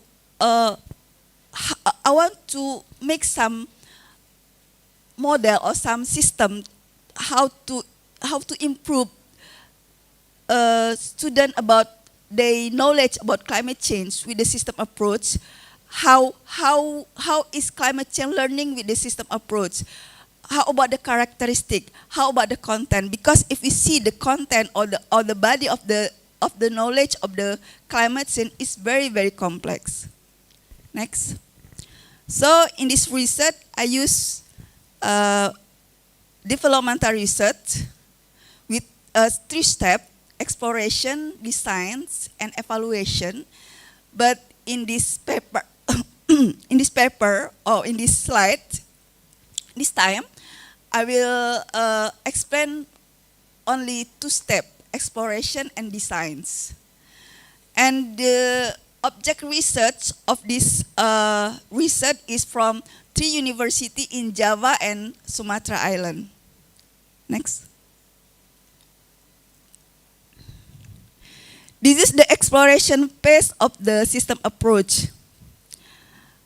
We know that climate change, climate systems,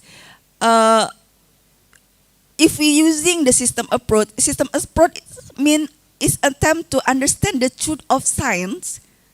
System approach is an attempt to understand the truth of science as a part of complex system by looking the relationship, interaction, and reciprocal process with each element in the system to understand the scientific truth holistic. So that's why to knowing climate system, we must design the learning with the first thing we must do is create an oriented system. We must create the system, or if the system is already exists, we must orient the learning with the oriented system. The second step is mapping all content, context, and concept in the system that creates. And the third is choosing several hierarchy of the system and subsystem into series of learning. And the fourth is choosing several hierarchy of the system and subsystem into serial of the learning. And the fifth is initiating from the highest and contextual towards a more abstract to more abstract to more visual. And the last one is conducting using system thinking indicator. So the challenge of the how to teach climate change with the system is how to make student paradigms changing from looking system or looking climate just between just the effect of something or the causing of something into they can view the climate change phenomena as emergent system phenomena. They can change their paradigm so they can view the climate change phenomena as emergent system phenomena. And this is the hard work, I think. Next.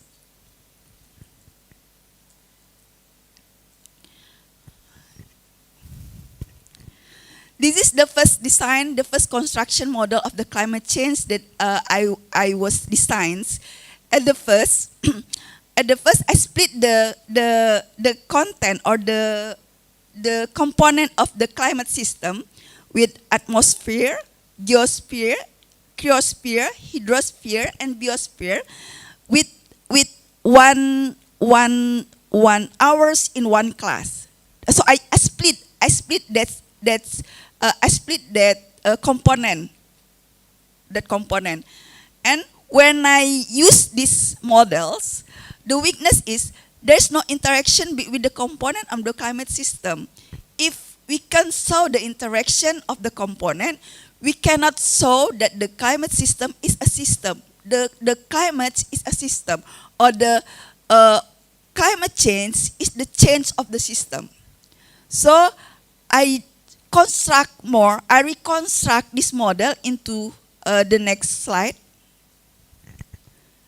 I reconstruct the content material from the first thing we can see in the left table. In the left table, this is the first construct of the learning climate system learning that I designed. The first I construct the content with the weather and climate, and the second content is atmosphere, geosphere, and etc. But in the right table, little bit more complicated, but not really. I mean, I try to design this content to see them interaction. So for the weather and climates, the reconstruction is still weather and climates, but in climate change framework. In climate change framework, with the sun as main control of the climate system. The second, at the atmosphere, I reconstruct it with the atmosphere characteristic and the interaction with the ocean and the land. So I not just teach our student about this is atmosphere, the composition of atmosphere, but I try to make they knowing the interaction between atmosphere and ocean and hydrosphere and the geosphere. And the third meeting, the third content material from the hydrosphere, I construct it into the hydrosphere or ocean and interaction between the land and the biosphere. And in the geosphere and biosphere, I merge these two content into change in the Earth's land cover and climate change. And the cryosphere, I reconstruct it into climate change theory. And the humanosphere, I try to reconstruct it with the material of the human activity and carbon footprint. In order to illustrate the intricate interplay among the components within system framework, we must imagine the phenomena. From this content, I imagine the phenomena, such like the hydrosphere, the interaction between ocean, land, and biosphere. I imagine about the coral bleaching, the phenomena of coral bleaching with the oceanic ecosystem, because we know that coral bleaching is emergent, is causing from the interaction between the oceanic, geosphere, biosphere, and etc. Next. From that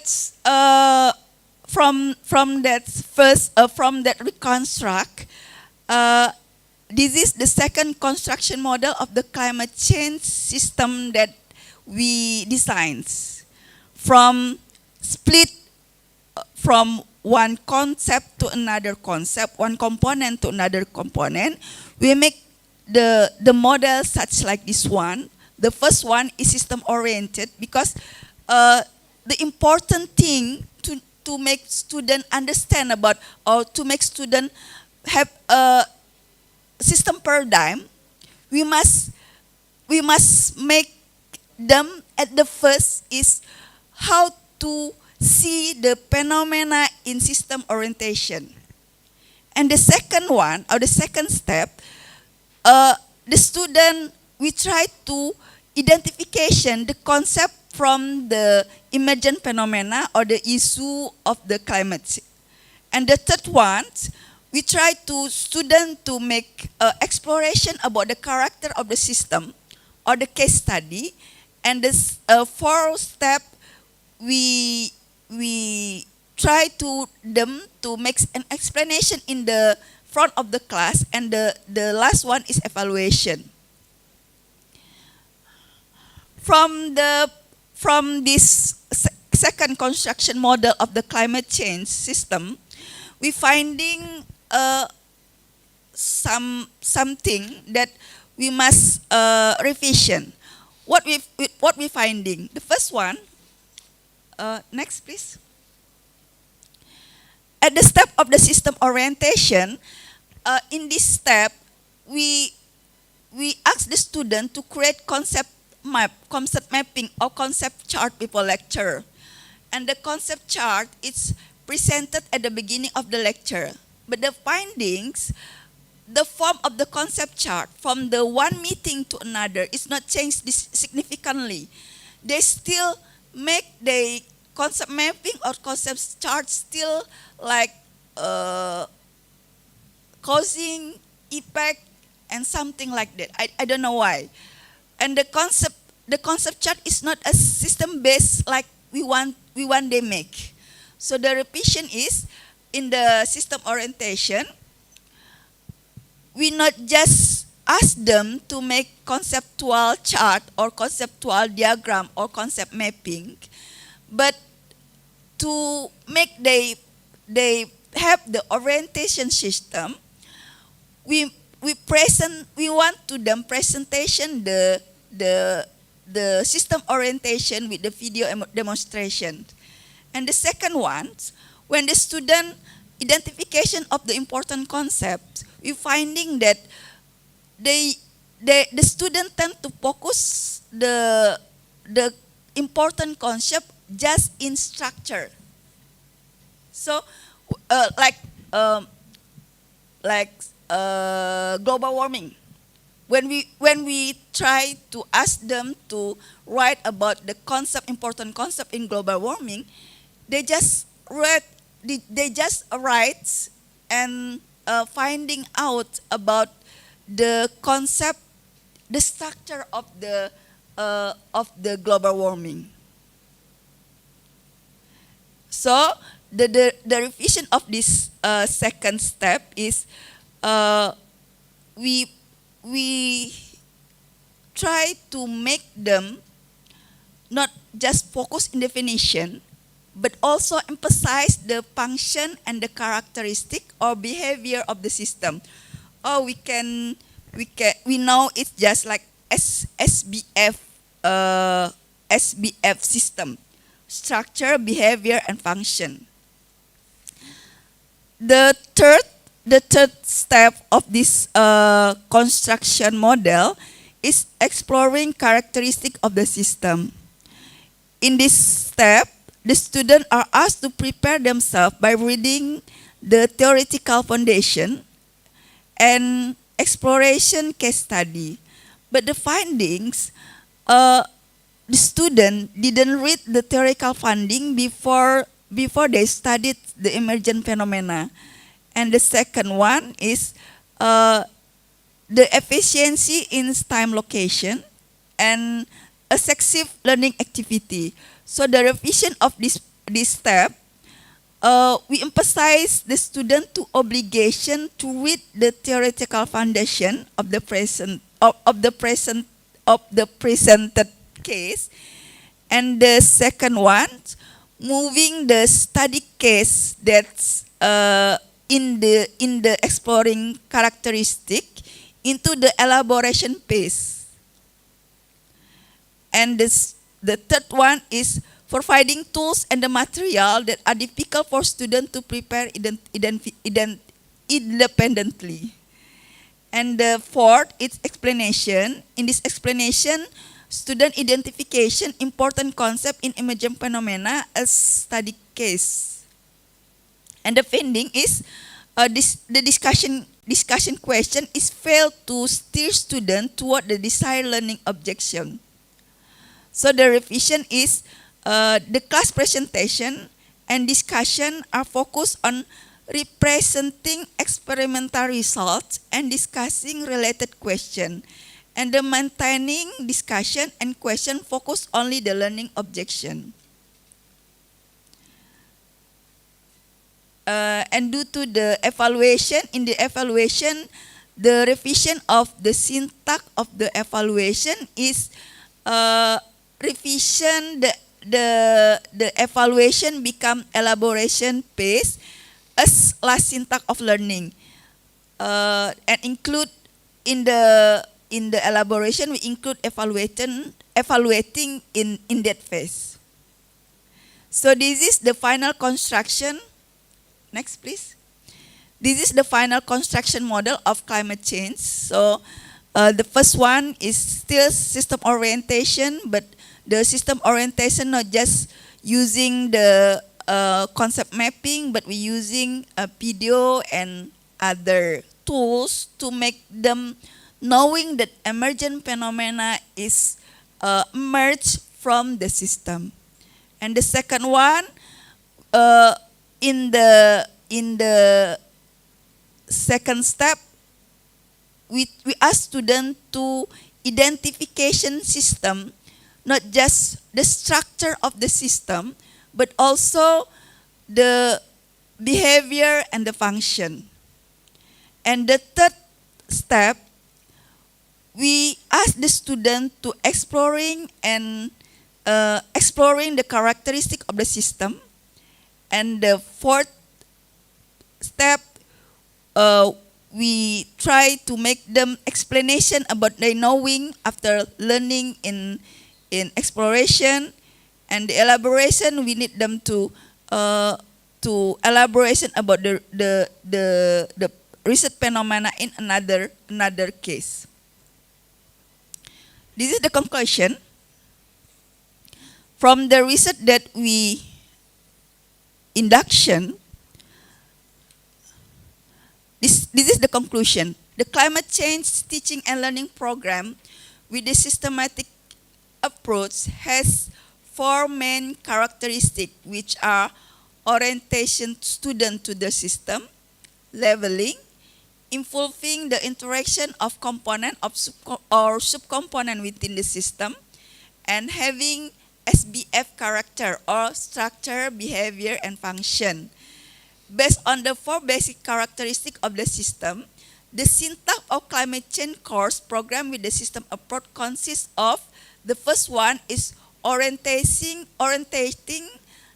student to the system, identifying the structure, behavior, and function of the organization of the system, exploring the system characteristic, explanation, and elaboration. And the last conclusion is the climate change course program with the system approach model is designed to 7 topics, namely climate system. The second, the sun as dominant factor in the climate system. The next is change in atmospheric composition. And the next is interaction with land and sea. And the next is land-sea interaction. The next is change in the land surface cover. The next is climate change theory. And the next is carbon footprint and case studies. Thank you. Assalamualaikum warahmatullahi wabarakatuh. Waalaikumsalam warahmatullahi wabarakatuh. Thank you very much, Ibu Dr. Melinda, for giving such an informative and interesting presentation. This is very interesting because climate change is also one of the important point in the SDGs, right? And this phenomena also often discussed in the various international forum. And I think, yeah, like you mentioned before that it is very important, especially as initial situation in the classroom learning. Yeah, students will learn about the topic in biology, and at the same time they will be aware of the importance of mitigating climate change. All right, moving on the next agenda, it is the time for us to have a Q&A session. There is one question here in the chat box. The first question is coming from Thomas C. from Universitas Sriwijaya to Dr. Sarifuddin MPD. So the question is, in your presentation, we can see that the game education is the lowest percentage among the others, due to the fact that a lot of students love to play game. Why did it happen, and can you explain about that? Okay, Bapak, that's the question.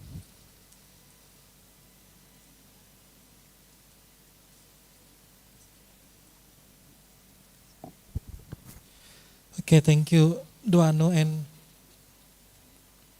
the participant for the question. Okay, as we know that not all the students are familiar with game education,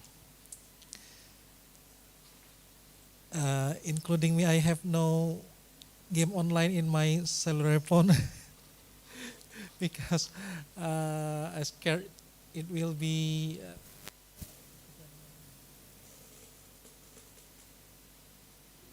addictive for me. Okay,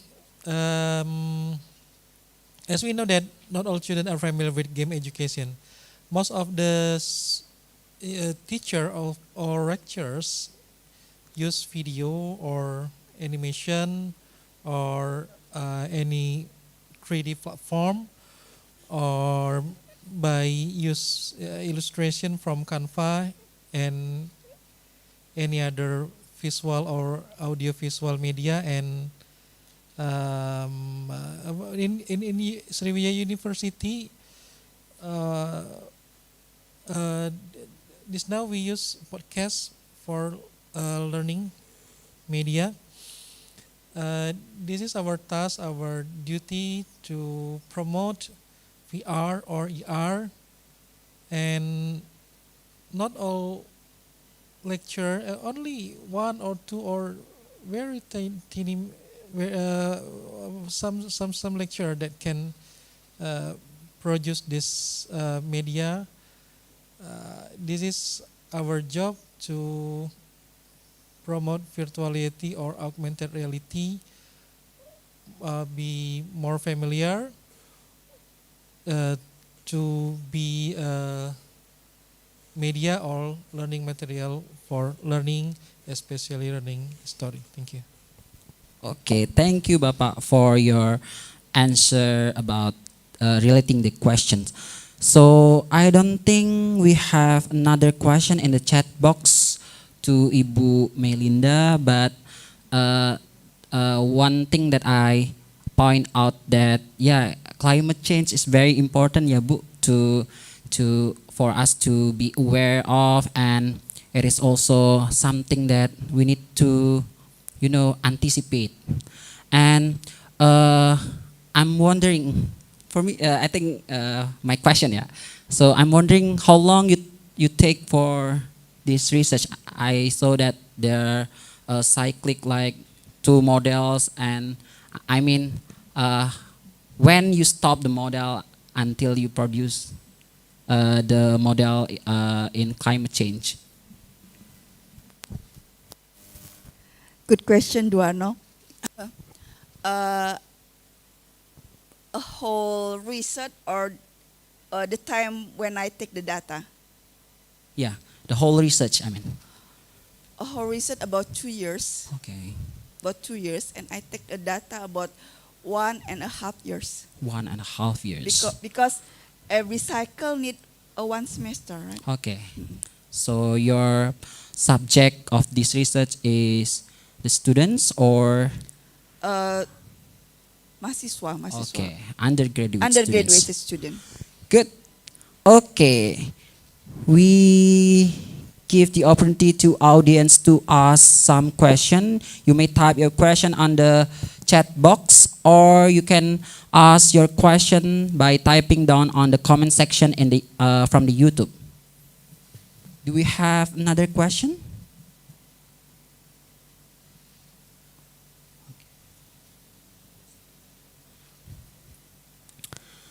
Okay, due to the limited time, I think we close the Q&A session.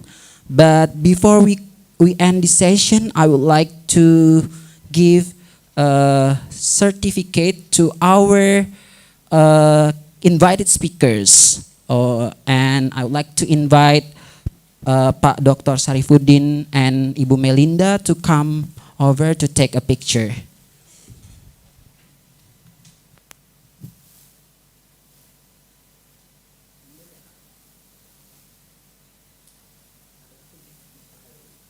Okay, for the first one is Pak Sarifuddin.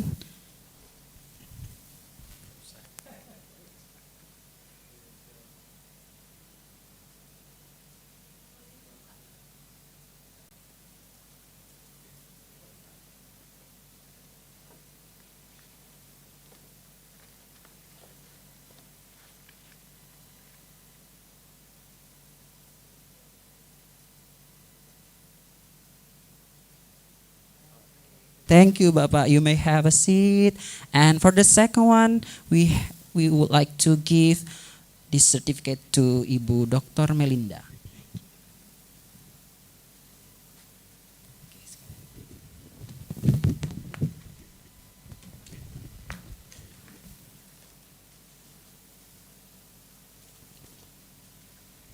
Okay, thank you, Ibu Dr. Melinda. You may have a seat. So I think that is for our plenary session. Thank you so much for the participants who joined this session.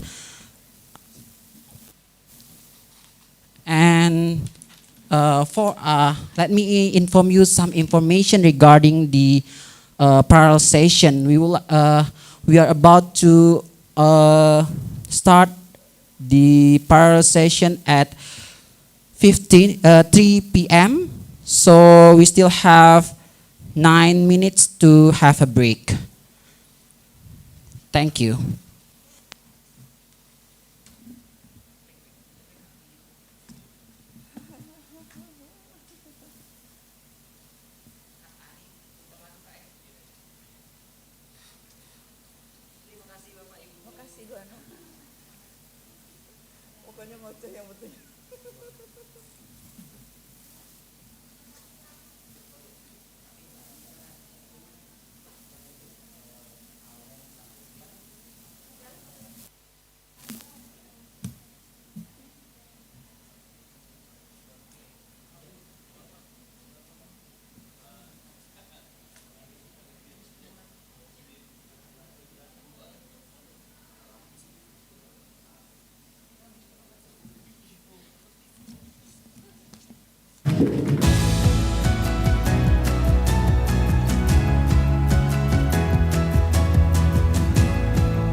Associate Professor Dr. Martin is involved in the development and research.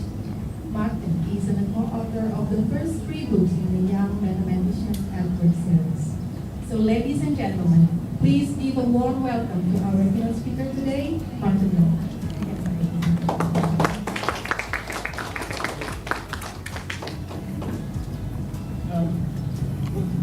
Now I'm cut off, I see. Thank you. I want to talk about context. Because often I get the question, what is a good context? How do I create a good context? How do I see when students are learning? And so I talk about the context that we developed in Banyamasi. It's not a new context, but it was to see whether it would work in Banyamasi.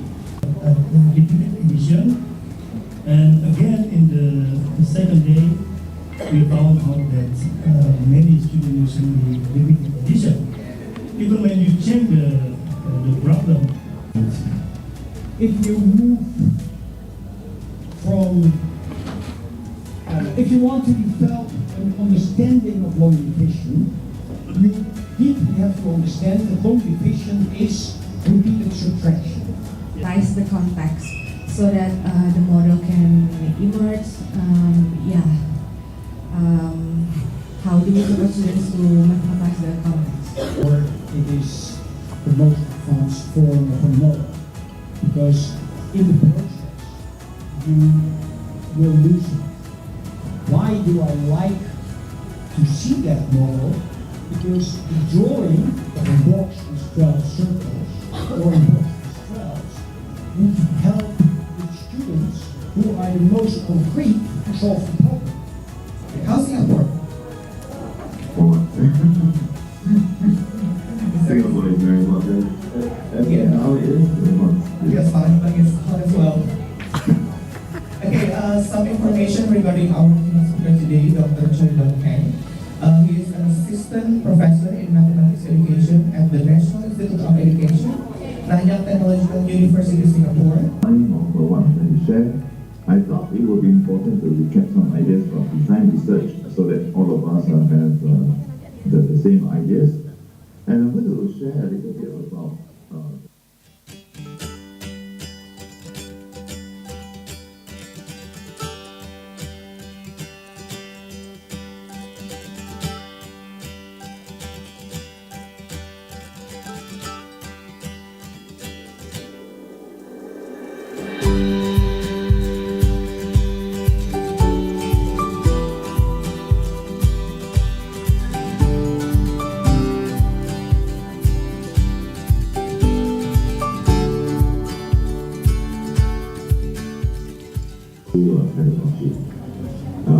so we have not so many problems, but the problems I guess comes at the primary school to elicit the mathematics of it.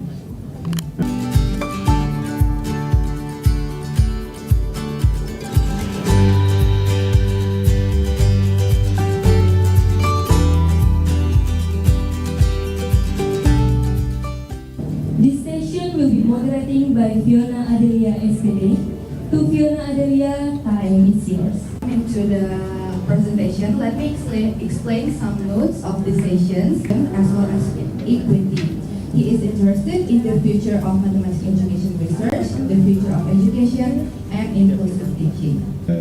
Questions in chat, or there are places in my presentation where I will try to look at the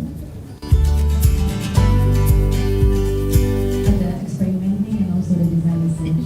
So you mentioned about ecological approach. I don't know if you know my book, but so I argue that whether instructional material or the media, educational tool, etc. From Sultan Hassanal Bolkiah Institute of Education. Our previous keynote speaker defined it as typically design researchers want to solve a problem. Published successfully, including PISA question on financial literacy, mathematical modeling learning design with PISA.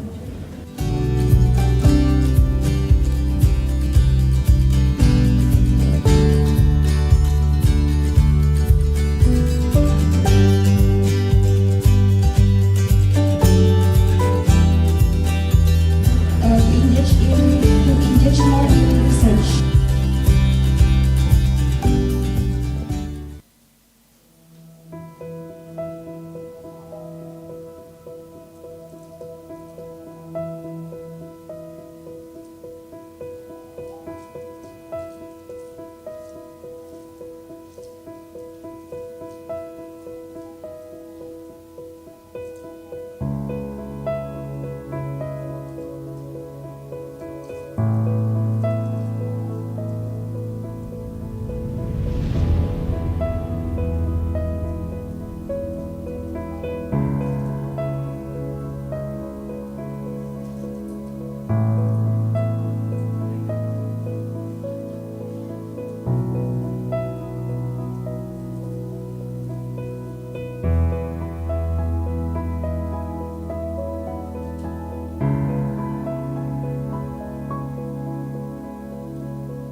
datang di program studi Doktor Pendidikan Matematika FKIP Universitas Sriwijaya.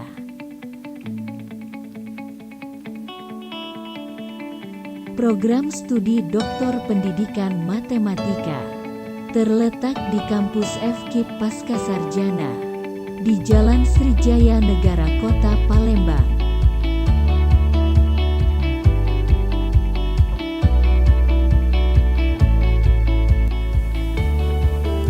Halo. Oke. Assalamualaikum warahmatullahi wabarakatuh. Saya Zulkardi, Profesor Zulkardi, Koordinator Program Studi Program S3 atau Doktor Pendidikan Matematika FKIP UNSRI Palembang ya, Sumatera Selatan. Program studi ini baru dimulai sejak 2016 yang lalu dan sudah terakreditasi unggul atau B oleh Bandikti dan sudah menamatkan 4 orang doktor ya. Ada yang dari guru dari OKI, ada yang dosen dari Kerawang, dosen dari Linggau dan juga dosen dari Muhammadiyah Palembang. Saat ini ada 16 orang mahasiswa yang sedang belajar dan beberapa orang siap-siap akan ikut ujian akhir menjadi dokter. Program studi Doktor Pendidikan Matematika ini satu-satunya program doktor di luar Jawa dan juga program doktor di FKIP UNSRI ya, yang kita memiliki beberapa keunggulan. Di antaranya satu, kita punya jurnal internasional bereputasi Trindex Scopus yaitu JME. Kemudian kita juga punya jurnal yang Sinta 2 ya, akreditasi nasional. Kita juga bekerja sama dengan Universitas Utrecht atau Utrecht University dari Belanda. Ini juga salah satu keunggulan kita. Sementara ini kita punya 2 profesor dan doktor dan 8 orang doktor di pendidikan matematika yang semuanya dilibatkan sebagai dosen dan juga promotor dan co-promotor. Insya Allah dalam beberapa tahun ke depan akan menambah profesor-profesor yang lain yang muda. Selain itu, program doktor pendidikan matematika juga mendapat kehormatan menjadi penyelenggara PMDSU, yaitu program magister dan doktor untuk sarjana unggul. Sudah dilaksanakan sejak 2 tahun yang lalu. Saya sebagai promotor yang pertama di Indonesia untuk pendidikan matematika, dan sekarang mahasiswanya sudah tahun kedua. Insya Allah nanti setahun setengah lagi sudah bisa selesai ya. Tepat waktu, bahkan lebih cepat dari 4 tahun baik master maupun S3. Dan tahun ini juga ada 1 orang promotor baru yaitu Profesor Ratu Ilmu ya, sekarang sedang menseleksi yang nanti penutupannya tanggal 8 Juni. Nah, untuk program reguler atau beasiswa dari Dikti atau juga beasiswa dari Pemda, sekarang masih dibuka pendaftarannya dan nanti akan berakhir tanggal 4 Juni, tapi kabarnya akan diperpanjang juga sampai akhir dari bulan Juni. Silakan mendaftar di secara online di Unsri ACID di website Unsri. Dengan syarat-syarat sebenarnya tidak banyak, tidak saja bisa diikuti, diantaranya ijazah, kemudian transkrip. Sedangkan yang tes bahasa Indonesia, bahasa Inggris, dan juga tes TPA itu nanti menyusul. Saya kira itu informasi tentang program doktor. Silakan sekolah di sini, insya Allah lebih cepat dan bisa tamat dalam waktu 3 tahun.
Okay.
Okay.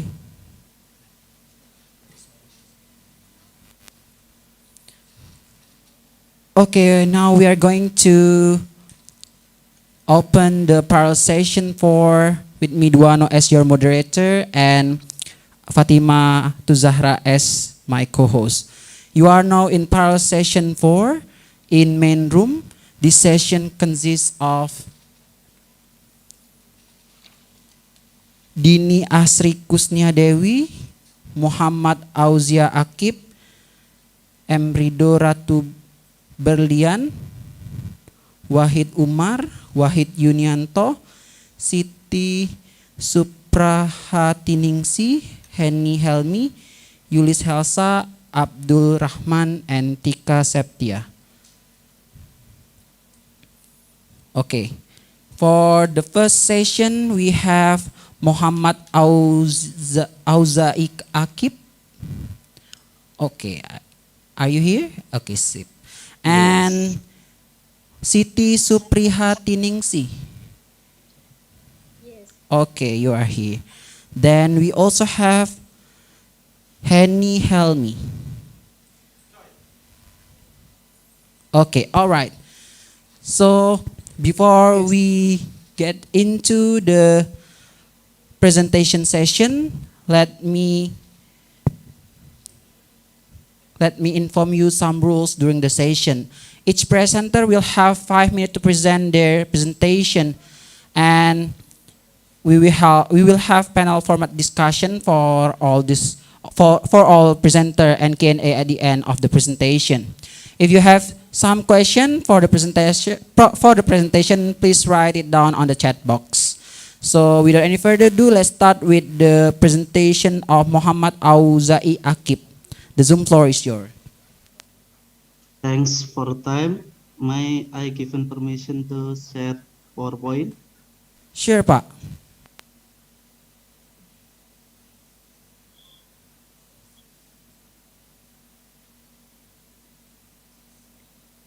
Assalamualaikum warahmatullahi wabarakatuh. Is my PowerPoint can be seen? Yeah, we can see your slide, Pak. Okay, thanks. Thanks for the time.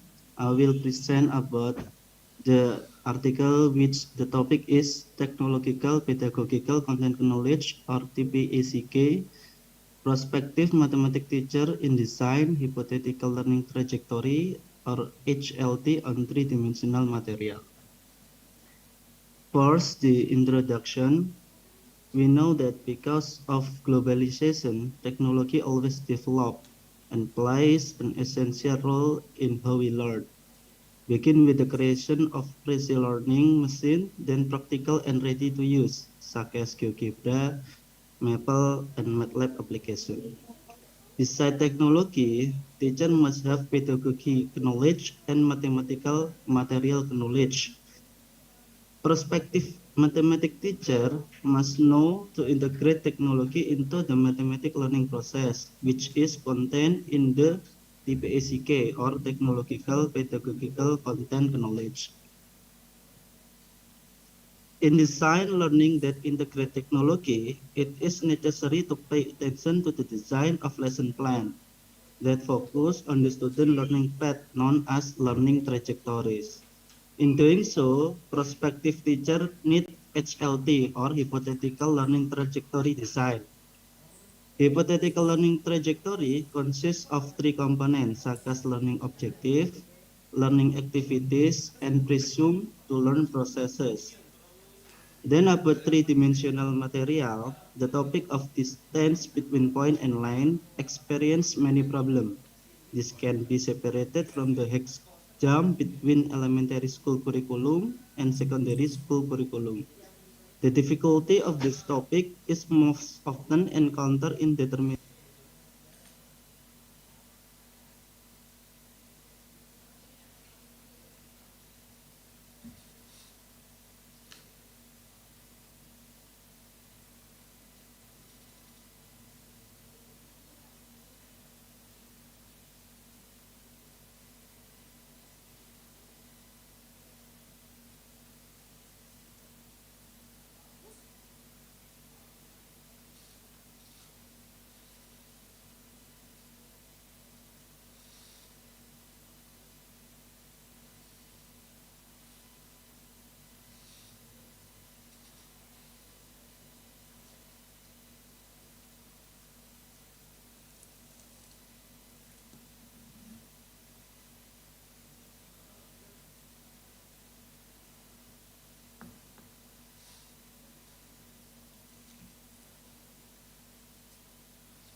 Universitas.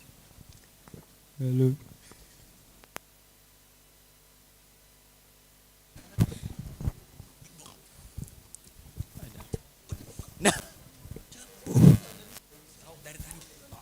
Itu pakai tenggorokan. Ya, asikol. Nasi.